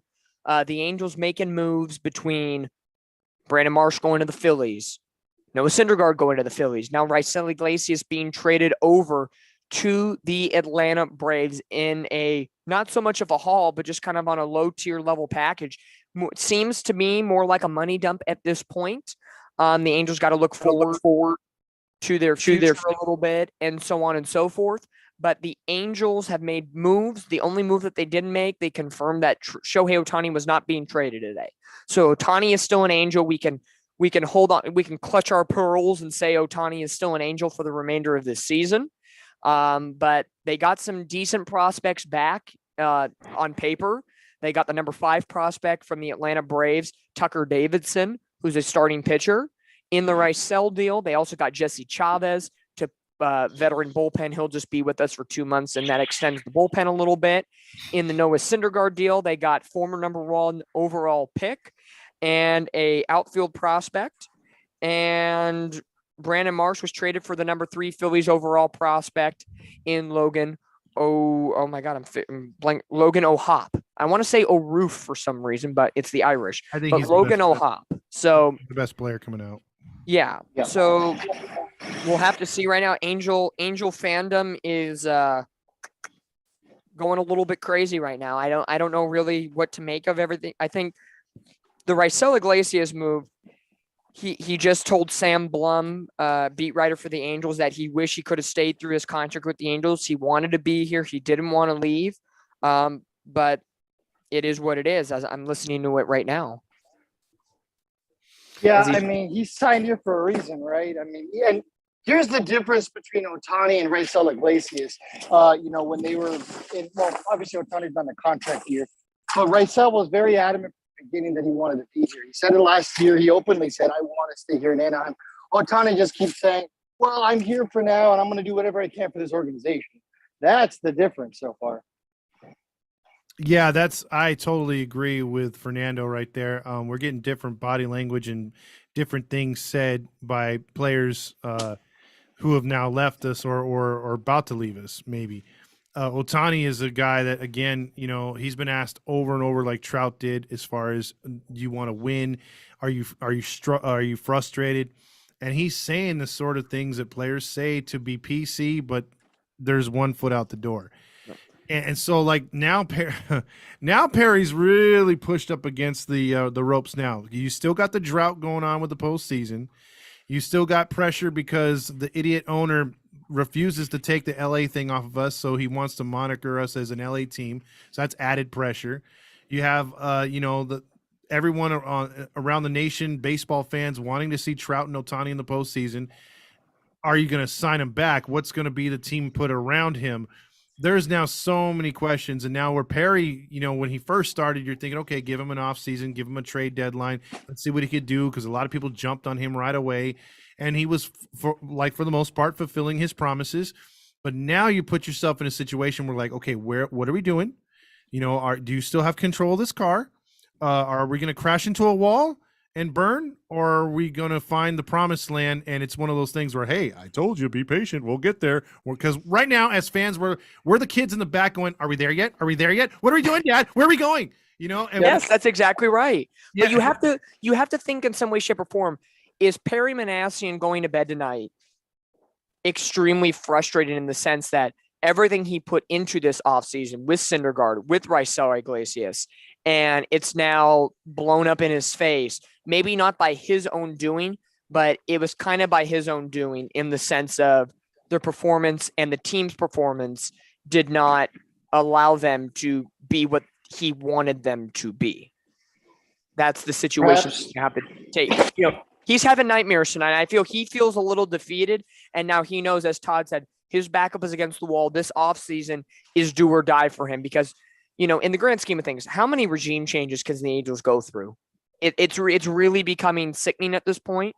And it's almost like every 3 years we have to cycle in a new GM because we go through the same repetitive cycle over and over and over again. But I think now the writing's on the wall that Perry Manassian, the clock is ticking on his time with the Angels. And if he doesn't make it right and at least make the Angels competitive next season, at least be in the wild card chase, if the Angels are in the exact same spot they are right now, he knows to pack his bags by the end of next season. Couldn't agree more with you. Yeah. He's got 1 foot out for sure. I mean, and not by his own doing, but he's on the hot seat. The seat just got hotter today. Yeah. I do wonder if this was a move that was, pushed on by ownership. What if Artie was like, hey, we need to re-sign Ohtani, do whatever you can. And this was kind of the move, all right, cool. Well, we'll dump Rysell. That's really the only option here. Yeah. It's really hard in that situation to make that move happen. And, if you look at it, okay, let's be real. And the sidebar here I meant to mention, the Angels have announced Jose Suarez is going to start tonight's game since Noah Syndergaard has been traded to the Philadelphia Phillies. Has a GM ever quit? Angels? No. Any organization, like midterm before the contract was up. I don't think so. The only reason I asked that is because you brought up an interesting thing. What if Perry had like a draft board or a whiteboard with all these hypothetical trades and guys he wants to move here or there, and hopefully the teams, as he's making the phone calls, will make the moves? And what if you got our favorite Lisp owner in the background going, hey, I don't like that trade because that's going to put more money on the payroll. And then he's like, well, hey, we got to do the things to stay competitive.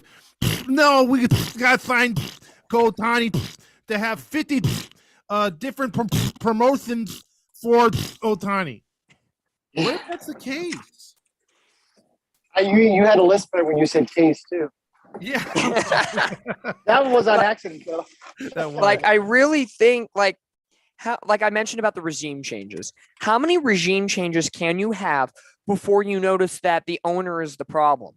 We've already noticed that. That's the We've problem. noticed. I know we have, but I'm saying in general to the world, how many regime changes does it take to realize that there's a problem and there's a common denominator that's already Moreno? Potentially. We don't know what goes on behind closed doors, but from what we see. We have too many honks on our media as it is, and we have too many honks on the social media as it is to then get that point across. I think the rest of the Major League Baseball knows that we have a very weak-minded GM, or at least as far as someone that's being played by the puppet strings of Artie.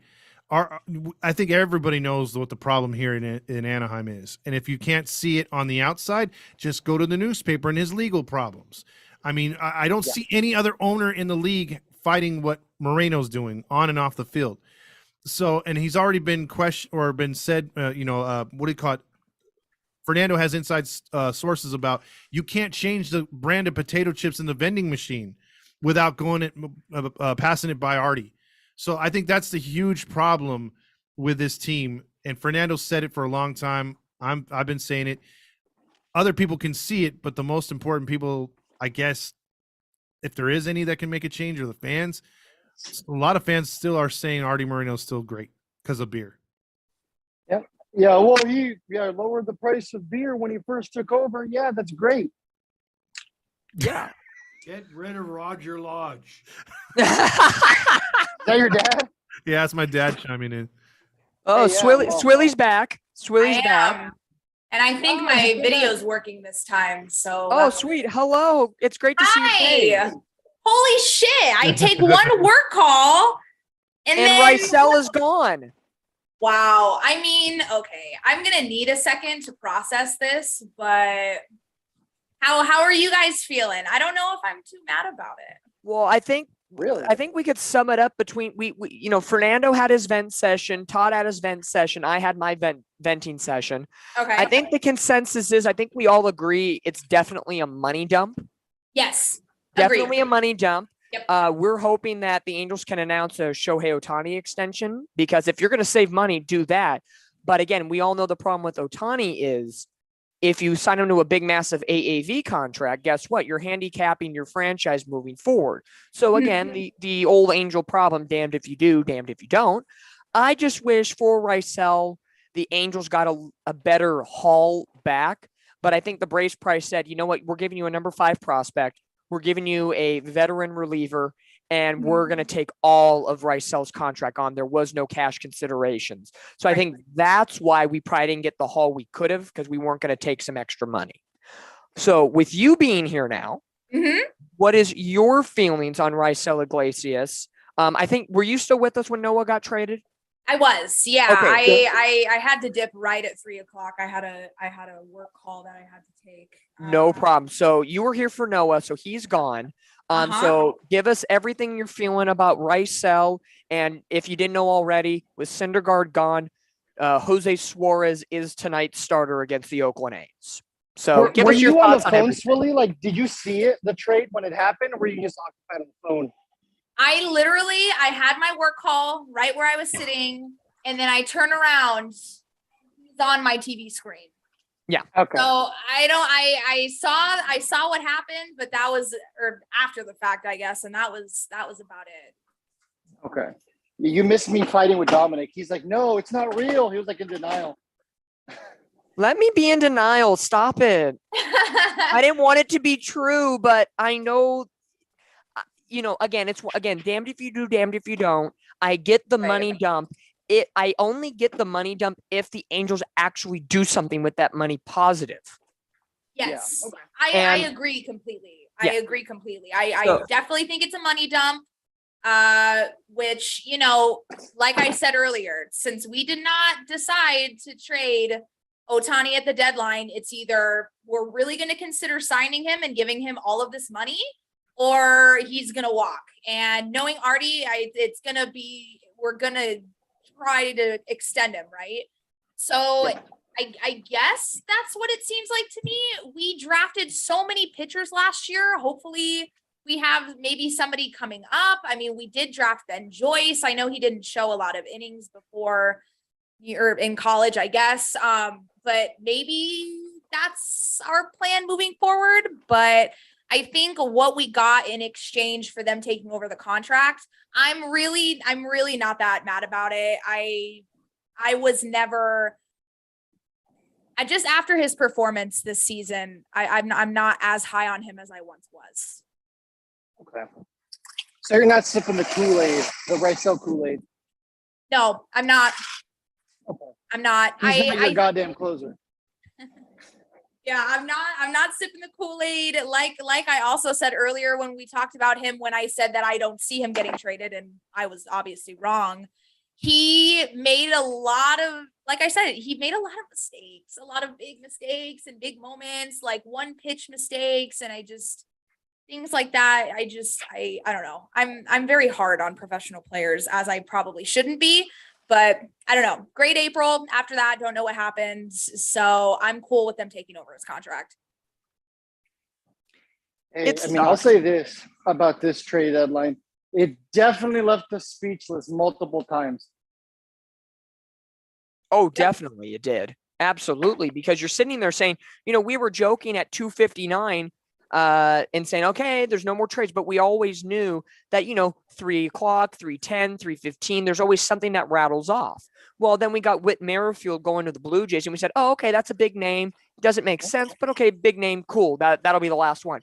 And then all of a sudden, as I think Todd and Fernando and myself, I think we were about maybe 5 minutes away from calling it a day. And then Fernando's just like, Rysel's gone. And I'm like, no, stop. Yeah. I'm like, I thought he was just trying to get me a little bit, but no. But now, more breaking news because of all the trades today. It's not trade news, but just Angels basic roster moves. Jose Rojas and Cesar Valdez have lockers in the Angels clubhouse today. So probably that Rojas replaces Marsh, Valdez replaces Syndergaard. Great. And Jose Suarez is a new starting pitcher for today's ballgame. Originally supposed to go Thursday afternoon. He gets bumped 2 days in advance. Ohtani's pitching tomorrow, and Thursday is still TBD at the moment. Angels did have a Monday off, so maybe Sandoval, who was supposed to pitch Friday in Seattle, will probably get bumped up to Thursday afternoon. What's the over under on how cheap tickets are going to be for this series against Oakland now? What's the over under? Come on over to Halo Hawk Night. It's I'm gonna be able to buy tickets after fees for like $4, I think. Because I was looking to potentially go to Thursday afternoon's game just for the sheer, because originally before they had adjusted the rotation over the weekend with Detmers being moved to Sunday, it was in line that Shohei Ohtani was probably going to pitch Thursday. And then that changed. And then with the off day, they bumped them up. Well, I already have the ticket, so got to go now. Because the value is not going to be worth too much anymore. So you're looking at it now, and the cheapest I saw was like $6. Wow. Yeah. I'm going to look right now on TickPick. TickPick is what I use. Not sponsored. Okay, everybody, I got a special, see? We're losing guys, but we're gaining fans. We're going to have the 600 level filled with all kinds of Halo Hawks. We're going to be doing a blind date night, and bring your John Stamos wig to get a free hot dog courtesy of the Sports Lodge. You will get a hot dog, just the wiener, though, not the bun, just the wiener. You got to open your hand, and I'll give you personally a wiener. Chip didn't pay for buns. Guys, the cheapest, I've never seen a ticket this cheap for Thursday's game, $2 on TickPick. Hey, they don't call it $2 holler for nothing. Oh my God. That reminded me of the time. That reminded me of the time when the Angels had the Flying A, when Disney first bought them, that you used to be able to take a Pepsi can to the ballpark, and if you took off the top right in front of the ticket lady, she'd give you two tickets for $15, and you sat in the upper deck. I remember doing that a gang of times. Wow. Well, there you go. Yeah, and nowadays, $2 gets you in. And tomorrow, when Ohtani's pitching, you got to pay the steep price of $6. Very steep. Perhaps the steepest we've ever seen. Yeah. But, we already know, we've already discussed this long before today, before all the trades run down. If the Angels ticketing right now it's all based on Shohei Ohtani. When he pitches, when he plays, even if the Angels are losing, people are coming to see Shohei Ohtani at bat. You see when everybody steps in the lineup, they announce now batting Jared Walsh. Okay, yeah, cool, whatever. Now batting Velasquez. Cricket. Shohei Ohtani. Everybody cares that because the Angels are the casual fans. So the casual fans will say, I'm here for Shohei. We're going to bust out and cheer for him. So that's great. So already knows he's going to be making money when Shohei's either on the mound or anytime he's in the lineup. That just is what it is. And that's fine. Every team has that. Before Ohtani, we had Trout. Then Washington Nationals had Bryce Harper. Or Pujols or not to bring up any bad memories or anything, but that's another one that. But yes, I heard bad memories. The Dodgers for a long time, had Yasiel Puig that was bringing in fans to the house. So every team goes through it. I get it, but at the same time, what do we got left at this point? So you're telling me now with Marsh gone, and we're going to go through all the trades one more time. So for anybody joining in here on the live stream that's maybe catching up or knows the news but hasn't got our feelings on it yet, you lose Marsh, Syndergaard, and Rysel. Okay, so you lose 3 key players of your everyday lineup. These aren't just bench guys. These aren't guys that are AAA talent. These are guys that were a part of the Angels rotation offensively and on the pitching side of things all season long. You're telling me Marsh is gone. So that just proves Joe Adell is going to be up at the big league level the remainder of the season, regardless of how good or how bad he is. Okay, that's one check. Syndergaard's gone. That opens a spot in the rotation. We don't know when Lorenzen's coming back yet, but that could open a door for somebody like Jansen Junk, who looked good last week against Kansas City. He could get more of an opportunity. They called up Valdez. I don't know if that's temporary or permanent, but Valdez, who pitched pretty good this year in AAA, will have a shot. And then you lose Rysel, they're just going to shift to Parra into that ninth inning slot. And Jimmy Herget is probably coming off the IL today or tomorrow after his stint with AA Rocket City Trash Pandas. P.S. Fantastic marketing name, Rocket City Trash Pandas. But Jimmy Herget will factor into that back end of the bullpen now. So the Angels have pieces to fill in because a lot of the guys that we got in these trades I should say specifically with the Phillies today, are all prospect based, except, Tucker Davidson with the Braves for the Rysell deal. He was their 5 prospect. We got a number 3 and number 1 prospect from the Phillies. That's all we sorted things out. At the end of the day, what do the Angels have left now for a normal starting lineup? Trout's still out. So congratulations. Rengifo is going to be, in the lineup permanently. Walsh is going to be there. Fletcher's back. The outfield is just looking scary. So is it me, or does Taylor Ward now have to patrol center? Because I do not trust Joe Adell in center field. I want to know tonight, because all these trades just happened. Who's your outfield for the Angels tonight? It's probably going to be Adell in left, Sierra in center, and Ward in right, is my guess. That sounds right. I don't know. I know I'm rambling on here at this point, but, I'm not sure. You guys tell me, I think you're right. I think you're exactly right. P.S. I like Swilly because a lot of times today, after I've asked, so what do you think after I go on and rant? And the first thing she says, you're right. I agree. So it's great. I don't know. I wish I had a chalkboard or something of how many, tally up how many times, but you should. That trend has gone consistently. So, yeah. So the Swilly drinking game. Yeah. The Swilly drinking there you game. Go. So all that, I think she just automatically got herself an invitation to the Katella Chronicles podcast episodes. I think she just got invited just for the agreeing with me. That's awesome. Perfect. There you go. But truthful, but with all joking aside, what do the Angels have now to compete with? Luckily for the next 3 days, we're playing Oakland. Yeah. Yes. And then we got to go to Seattle, and I bet you $20 Seattle's going to go shove Luis Castillo up our butts. Yeah. Yeah. I mean, absolutely. Right now, to me, if I were the PR department for the Angels, which they never do anything anyway, but I would literally do what the Padres. Hannah's a good lady. Well, yeah, whatever. She's terrible at responding, by the way. Is the Padres used to do this. The Padres used to have a dog days of summer where you bring your dog to the park late in September. We need to do that all of August and all of September. Just bring your dogs, leave landmines in between the rows, whatever, because maybe that'll attract more fans. Just imagine, I would have to forcefully do that if Ohtani was moved. If Ohtani was moved, there is no reason to come to the ballpark right now because Trout's going to go from day to day to done for the year. Yeah. We love Trout. Let's be real. We're not bagging on him. Father Time is undefeated unless you're Tom Brady. He's still surviving these days in the sports world. He made a deal with the devil a long time ago. We all know that, Tom Brady. Yeah. I think it was when Max Kellerman said he's going to fall off the cliff, and he said, "Devil, I need you." But hey, I got P.S. Regardless of how you feel about Tom Brady, you got to respect the game a little bit. But either way, the Angels are, like I said in the most recent Katella Chronicles podcast episode that came out yesterday. The title of that podcast episode was "The Conundrum Known as the Angels." It's true. They have no direction. They make moves that we get but don't get, and sometimes the return is questionable on them. I still think out of the 3 major moves today, the one that still throws me for a loop is Brandon Marsh with his controllability and what he represented to the Angels trying to build for the future. Syndergaard, we knew that was a virtual guarantee. Not just him, but all 1-year deals happen that way.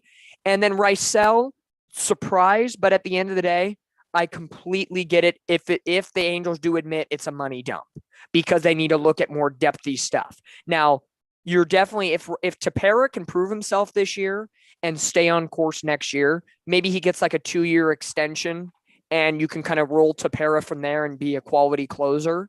But based on the numbers that Rysell was putting up this year, Tepera and him are pretty much the same. So you really didn't lose anything for this current squad right now. Yeah. What was there to lose? Yeah. Did you I not was hear gonna, my I was deep gonna dive? say, I was gonna say sanity. But that was gone That's back gone. during the 14-game losing streak. Correct. That's correct. I'm just so defeated, guys. It's just, we've been on for what, like 4 hours now, and it's just 3 hours, 3.5 hours, and Yeah. we've been saying the same thing in circles that we just have no direction. And it just now we have even more question marks than we came in with. Normally, after the trade deadline, you get some answers. I feel like we have way more questions than we had answers today. Correct. And, I know we've been on here for 3 hours, so we're probably going to be closing up shop here in a little bit. Because I think we're just mentally exhausting ourselves at this point because it's not the good kind of trade deadline for the Angels. It's a very poor deadline for the Angels, and it's moves that are just tough to see. One of my co-contributors over at Katella Chronicles messaged me and said, there was no optimism left in my soul before the deadline today, and I'm sitting at about the same position with this squad. The Angels' biggest issue isn't on the field.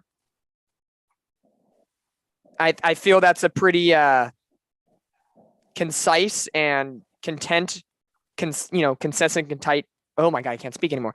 Concise and content answer that we can all agree on at the end of the day.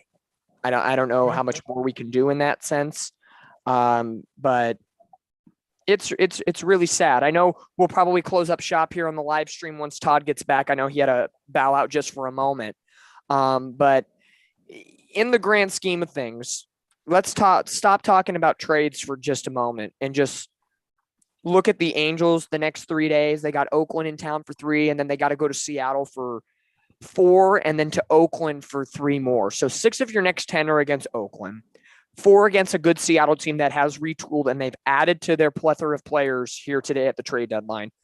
What do you guys think would go on the next 10 days with the Angels now post trade deadline emotionally in the clubhouse? I'm pretty sure there's probably some devastated people or just some players in the clubhouse that are just in awe of what's going on. I think. Hey, real quick, I'm just going to make an exit real quick. So I got to take care of some stuff, but catch me in the post game. I'll have a lot to say about this bullshit. Yeah, right, no problem. Guys. Todd, thanks for tuning in, and thanks for helping along throughout the way today. Thanks, guys. It was fun. Have a good one. Yeah, have fun. We'll see you later. See ya. But before we close up shop, what do you guys think? How do the Angels go now post trade deadline, at least over the next 10 days? Fernando, what do you think? We just got to get to the end of the season. I mean, I don't think there's anything else to say. I mean, I don't think I've ever wanted to hit a fast forward button before on a baseball season in my life. This is the only sport I care about. I'm trying to force myself to get into hockey. I don't care about football.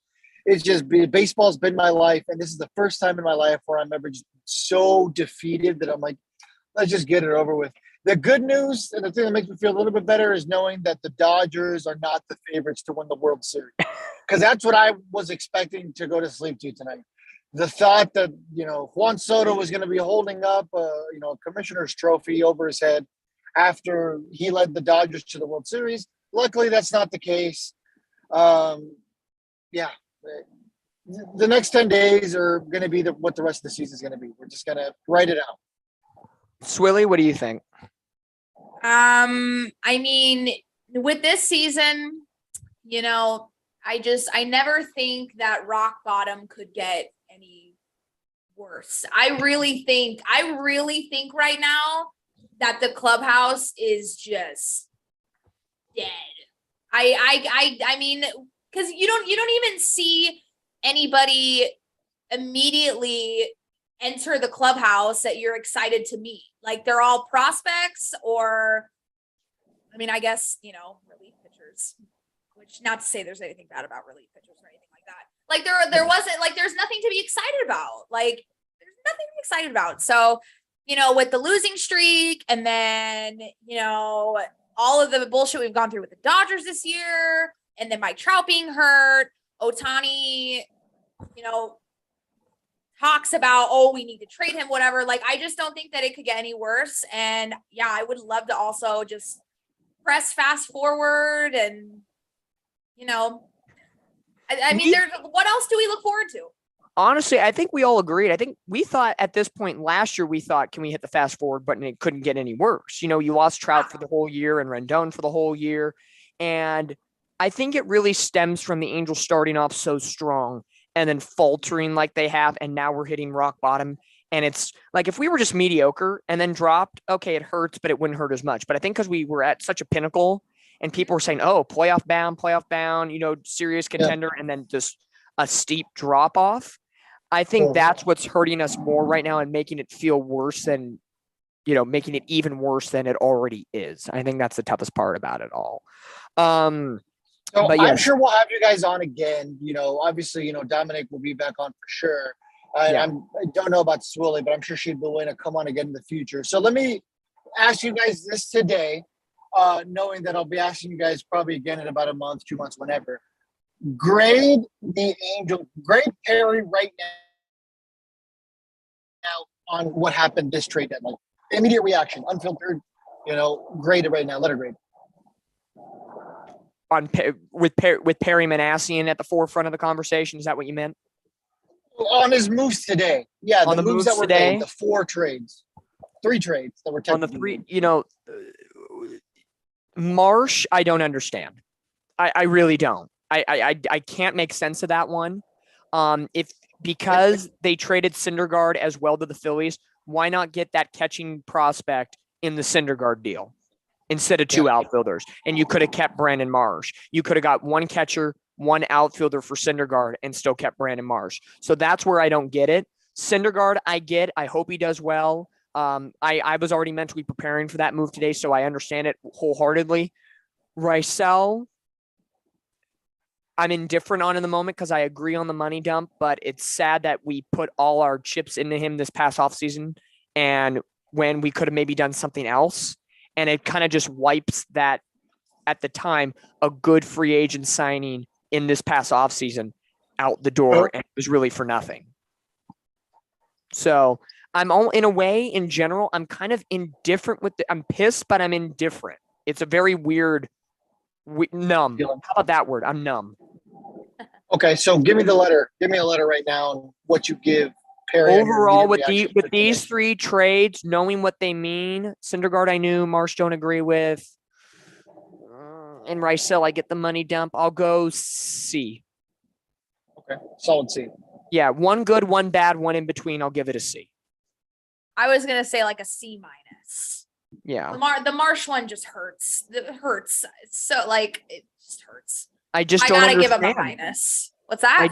I just don't understand it. I don't understand it either. And I don't understand why they weren't initially marketing trading them together. I get it. Toronto might have been the front runner. I understand that, but not trading them together. And then, there are other outfield players that we could have let go besides Marsh, and he's showed so much upside. And I still circle back, as I think you went off for a little bit when I made this comment, or if I did, you can jog my memory. I told Todd and Fernando, I wonder if in the Syndergaard trade, they were really wanting him to be sent to Toronto. Toronto pulled, or something happened where they had to pivot back to Philly. And that's why Marsh and Syndergaard were not in the same deal. That's the only rationale I could think of, making 2 separate deals with the same team. Yeah. Not to agree with you, but I agree. Yeah, Super Angels move, of course, because if Toronto was actually in and Syndergaard went to Toronto, I get the Marsh move then. But I think maybe the Marsh move seems even more stupid because we did a second separate trade with the Phillies, and why not just combo it together? Maybe that's what's marring it a little bit for myself. Who knows? At the end of the day, I know we're going to wrap things up here on the trade deadline special live stream.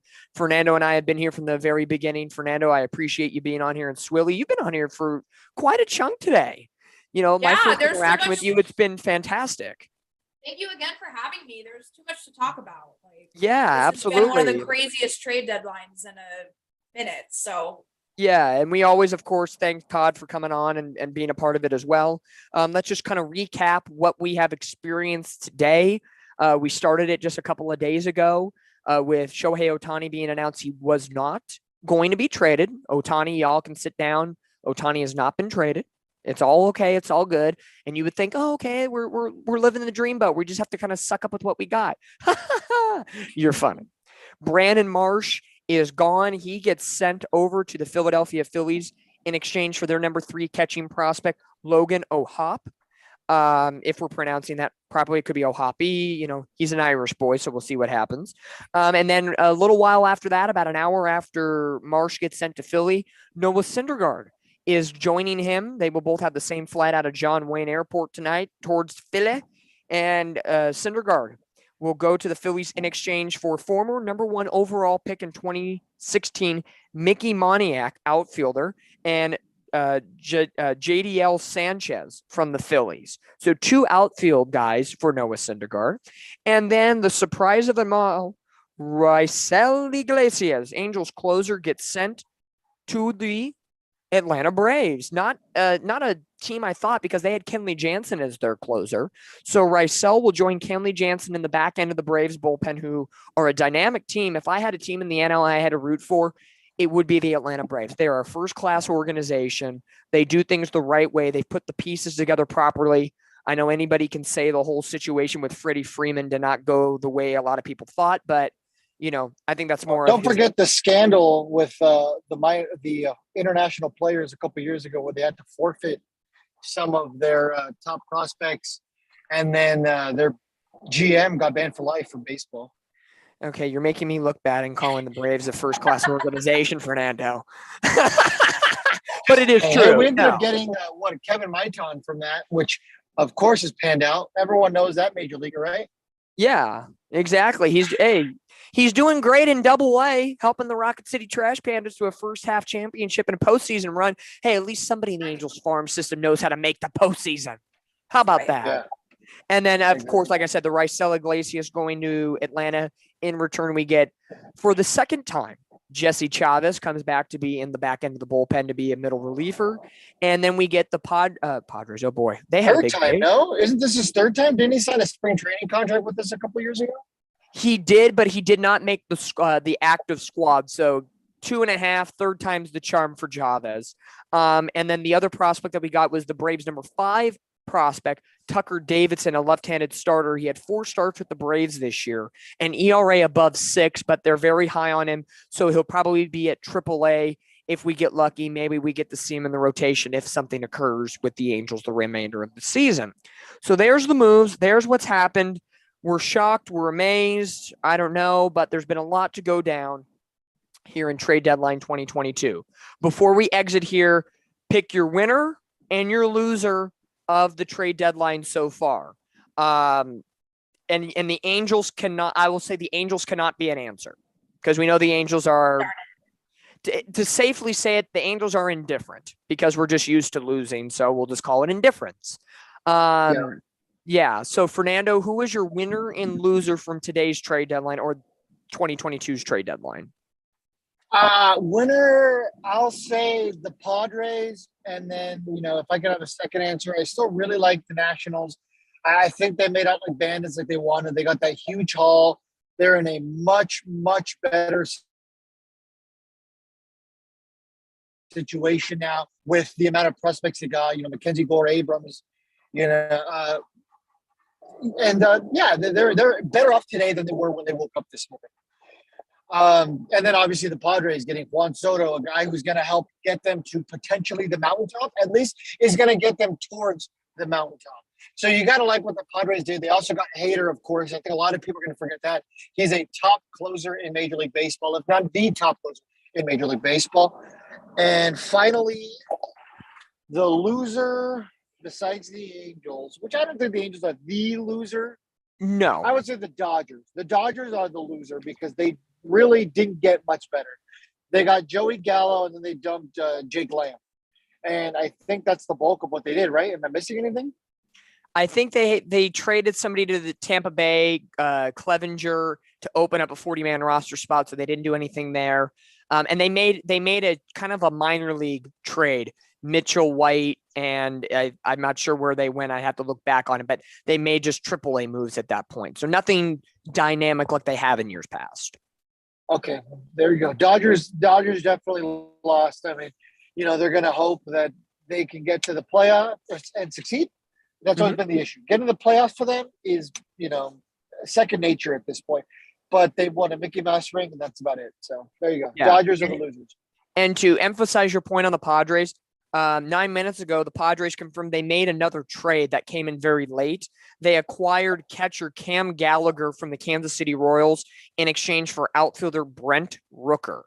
So the Padres not only made the Juan Soto deal, Josh Hader, Cam Gallagher, and Brandon Drury, and Josh Bell. So 5 quality players going to the Padres. They unloaded Hosmer. They did not unload Will Myers. And they unloaded a lot of prospects. So keep in mind, they're paying for the bulk of that Hosmer contract. They're still on the hook for it. Correct. I don't know how much Boston is going to take off their hands. There's $39 million remaining. But I'm going to guess they're going to pay at least 20 of it for sure. I don't think so. Wade's also gone too. Yeah. So, Padres are big winners, foreshadowing my big winner of the day, Padres, yes. But Swilly, so Fernando went San Diego winner, Dodger loser, and the Angels, of course, loser / indifferent. What are you feeling as a winner and a loser today? I mean, I think the winner has to be the Padres. I feel like that's kind of the obvious answer. I also hate to say it, but I think the Yankees did pretty well too. It was pretty apparent. I think that they needed some relief pitching. They did that. They got rid of Joey Gallo. So I think they also did pretty well, if I'm not allowed to pick San Diego. Although I feel like San Diego is the obvious answer. So I would say San Diego would be my winner. And then I would also say that the Dodgers are probably my loser, but if we want to pick something different, I think that the White Sox did not have a very good. Dang it! You took my idea. Dang. Whoopsie! Yeah, the White Sox did not have a very good. I mean, just considering what the race looks like in the AL Central, I feel like they could have picked up a few key pieces to kind of give them a bigger push. Even just to take the whole division. I mean, it's so wide open. I also think that St. Louis didn't do the best job. So I will go Padres and I will go White Sox. Okay, Padres, White Sox. For me, Padres are clear winners. I think if I had to pick a number 2, because I think everybody in America knows the Padres are winners today. I would honestly say, and it pains me to say it, I think either Seattle or Houston are big winners. I think Houston, because they addressed a lot of needs. They already are dynamic in the sense of first place in the American League West. They went into this trade deadline with one thing in their forefront of their minds. How do we get better than the Yankees? And I think they addressed it with Mancini, with Smith. They traded away Jake Odorizzi, who was kind of mediocre for them. And they go out and get Christian Vasquez from the Red Sox. So I would say Houston and Seattle are big winners. Seattle had Luis Castillo. They picked up a couple other pieces as well. So I will say those 2 are winners. I agree. Dodgers are kind of losers in that sense, but they're still good. So it's not like they're like crying at this point. Oh, we didn't do anything. I will say competitive wise, Toronto did get Whit Merrifield. But I don't think that was an extreme need that they had to have. So I think Toronto is kind of questionable for me. I think Tampa Bay didn't do anything at all because they're still in the thick of a wild card chase. They're occupying the second of the 3 or the third of the 3 spots, or Seattle's in that third. So I forget what the combination is, but I know Toronto, Seattle, and Tampa. Okay, so Seattle's occupying the 3rd spot, but still, they're all really close to each other. So of the 3, Seattle did the most work. Tampa didn't do much work. In that sense, I thought they would have, but they didn't. And so to be contrarian, I will say Toronto and Tampa at the end of the day did not thrill me as much as they could. You could even say Cleveland, because Cleveland's right in the middle of their AL Central race too, and they did nothing. So there's a lot of teams that are teetering right now, a game or 2 out that just kind of rolled with what they have and they're hoping to get hot. So we'll see what happens, but I'll go big winner outside of the Padres. I'll say Houston, and a loser outside of the Dodgers, because I think we all agree on that. I will go with, if I had to pick one over the other, I will go Tampa over Toronto, because Toronto's still a quality team. No doubt about it. But with all that in mind, any final thoughts? Swilly, any final thoughts before we exit here on the trade deadline special? Man. At least we have each other, right? Like Yeah. we have each other. We have I don't friends. know, man. I mean, I am a little, like you said, a little numb, a little dumbfounded with our performance, but we see, Iglesias, Syndergaard, and Marsh all went to winning teams. I wish them the best. I hope that they're successful where they are. And congratulations, you went from last to first almost immediately. So that's about all I got, to be honest. Fernanda, before I get your last thoughts of the day before we close it out, just want to get another quick update. Taylor Blake Ward tweeted out about the Angels some roster moves, more so on the minor league level. But Landon Marshall was promoted to Double-A Rocket City today. He was a third-round pick. Last year, he had a 2.65 ERA and 85 innings with Tri-City. He's being promoted to Double-A. And the newly acquired outfielder, Jidel Sanchez, or Jidiel, or however you want to pronounce it, Sanchez, he has been assigned to Low-A Inland Empire 66ers. So the 21-year-old who had a splash in the majors this year is going to the bottom of the barrel Inland Empire. I don't know if that's maybe to get an assessment of where he is fundamentally and kind of maybe jump him up here, there, and everywhere. But Jidel Sanchez is going to Inland Empire Low-A. I don't know. Love it. Just the Angels belly flopping on. So the Angels belly man, the flop Angels a Noah like that, Syndergaard and get Are a Joe. we sure he had MLB? I'm looking at his profile. That's what I was told, minor league. unless maybe it was because I think Fernando or Todd brought up the stats. I wonder if maybe that showed Phillies, like maybe ACL, and they thought it was Phillies. I think it was Phillies. Because all the freaking Phillies minor league teams are Phillies. Ready, Phillies, Fighting yeah. Phils, and this. Let me take a look here. Yeah, ideal Alexis Sanchez, born May 10th, 2001 from Puerto Rico, 12th round, 360th overall in 2019, batting .239 with 6 home runs and 19 runs batted in. This year, he split time between the Oh, yeah. He was in the Florida State League in Low-A ball, so he's going right back to where he's at. Okay. I was gonna say that makes no sense. If I think we might have looked at Philly and the GCL because it affiliates it with the major league team. So okay, oh well, whatever on that sense. But Sanchez, so a younger guy. I take back what I said about the belly flop. Take it back. We've been on the stream. Fernando and I were dealing with tech problems before we even logged on, so our minds are fried at this point. To rephrase it a little bit, so for Syndergaard, we got a Joe Adell 2.0, a number 1 overall prospect that hasn't panned out, and a Low-A prospect for Noah Syndergaard. I think I just made myself feel worse about it now. So I'm moving from C to C- on the trade now. Teetering D+. Yeah. So with that now, Fernando, final thoughts. Fernando, are you still there? Have you quit on us? Done to speak. Am I here? Oh, there Am you I go. here? Yes, I think we found you. Okay. Final thoughts. Yeah, I'm in a bad reception area. So, yeah, we'll definitely have to close out because I'll be in a bad reception area for a little while here.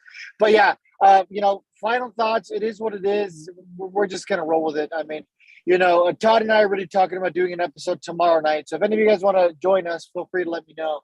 But, yeah, once I get to sleep and marinate in all this and my heart rate drops back down to a normal human level, I'll be able to fully process everything. But, for now, the only move I really don't like was the Brandon Marsh move. Yeah, did we get a potential bona fide closer? Or, sorry, a bona fide catcher, as they keep saying? Maybe. But, yeah, today was a time will tell situation. But I definitely have a bad taste of him, though. I will say that. Yeah, absolutely. For me, I agree with you both 100% of the way. I echo all your sentiments. I'm not going to put anybody through the misery of restating everything again. But I would say with the Angels, go to the National League, pick your favorite team, and root for them in the postseason. For me, I'm going to go with Atlanta. There you go. I've said it. I'm not Mickey jumping Moniak- bandwagons, but for bracket purposes, I'm picking Atlanta. Mickey Moniak is making the Angels roster according to Perry Manassian. Really? And the Phillies are taking all of Syndergaard's 7.7 remaining left on his contract. Then why the heck didn't we go and trade for somebody for $7.5 million and do something else? But okay, whatever floats. Okay. So Moniak, I'm so telling now you, we're gonna re-sign Ohtani. There's no other reason why they're getting rid of all of these. I'm telling you, we are gonna offer him at least something massive. I'm calling it right now, whatever. And the only problem is you're gonna handicap the rest of your, Correct. Absolutely. But again, That's correct. damned if you do, damned if you don't. Artie Moreno has put us in that situation. He's put too much money into Shohei Ohtani, advertising, marketing. And if at this point now with what you did today, if you end up not getting Shohei Ohtani re-signed, we're coming for you. The gates are going to be flooding. Yeah. The dumpster fire will officially be started. Then we're going to have problems. I think Artie knows that, and he's got to lock up Trout. Grab your pitchforks. Yeah, grab the pitcher. Yeah. If he 3 does years not, too late. Yeah, 3 years too late. But pregame show for fans: Angels tonight against the Oakland A's, the first of a 3-game set. There will be a full breakdown of the trade deadline ahead of Angels live pregame show on Bally Sports West at 6 p.m. Perry is supposedly talking to the media right now. I don't know. I'm going to check right now if it's being covered. It is not right now on Bally Sports West. So we're going to have to tune into Twitter and Instagram and all those fun places to get some evidence of why things went down the way they did with Perry Manassian and Artie Moreno in the Angels front office today. Before we go, Perry's one comment that he made so far on his message to the fans today. Okay. He said, and I quote, I think the message is obviously this is not the year I envisioned as far as where we are in the win-loss column. Thank you. No offense. Thank you, Captain Obvious. Thank you, Captain Obvious. That's one quote. That's one quote coming. That's one quote coming from Mike DiGiovanni. He also said that Perry is falling on the sword again, saying, Perry Manassian, need to do a better job building the roster. At the end of the day, this entire problem of this year's team and the downfall is 100% on me.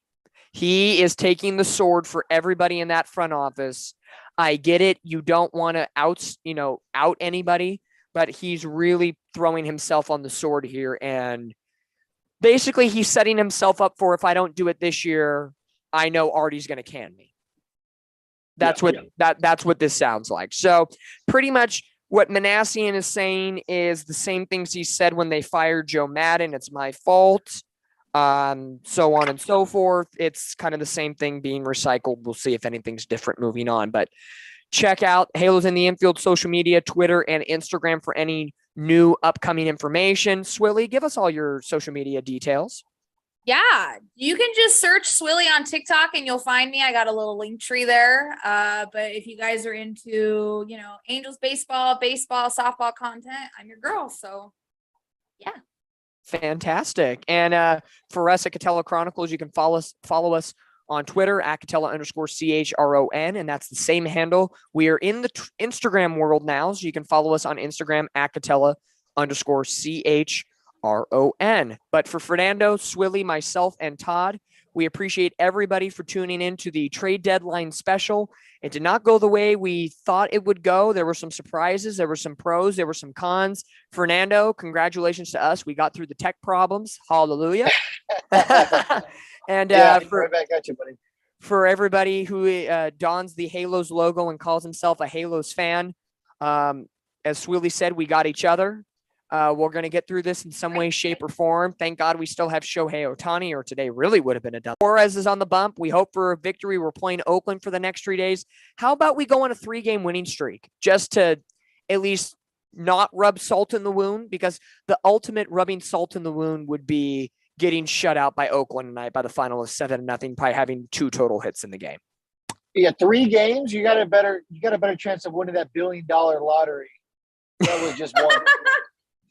Hey, come on. I was calling minor league baseball games this past weekend for the Visalia Rawhide and the Diamondbacks organization, and they put more hit. Come on, they slammed a team 16-1, and then they actually had a 19-year-old pitcher who had 5 shutout innings of 9 strikeouts.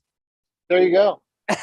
So I saw better baseball there than I have with the Angels all weekend long, except for Saturday. So, but Sounds you never all know right. what can happen. We tell it like it is. We don't like to tell it like it is sometimes, but we have to do a job, and that's why we are here. So we still are Angel fans through and through. They may piss us off. We may have a love-hate relationship, but we love them just like a little brother that we got to give a noogie every once in a while too. But as mentioned again, for Dominic from Katella Chronicles, from Fernando and Todd from Halos in the Infield, Swilly from the TikTok universe, we appreciate you guys for joining us today on the trade deadline special. Follow us on all our social media platforms for more information. I know Todd and Fernando will have a podcast coming out ASAP.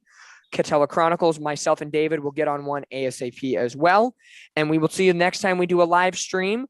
We appreciate you guys from coming on. And until next time, cheers, you guys. Thanks for being on. And let's all take a deep breath and exhale and hope to light that baby up tonight so we don't have to rub salt in the wounds. Thanks, everybody, for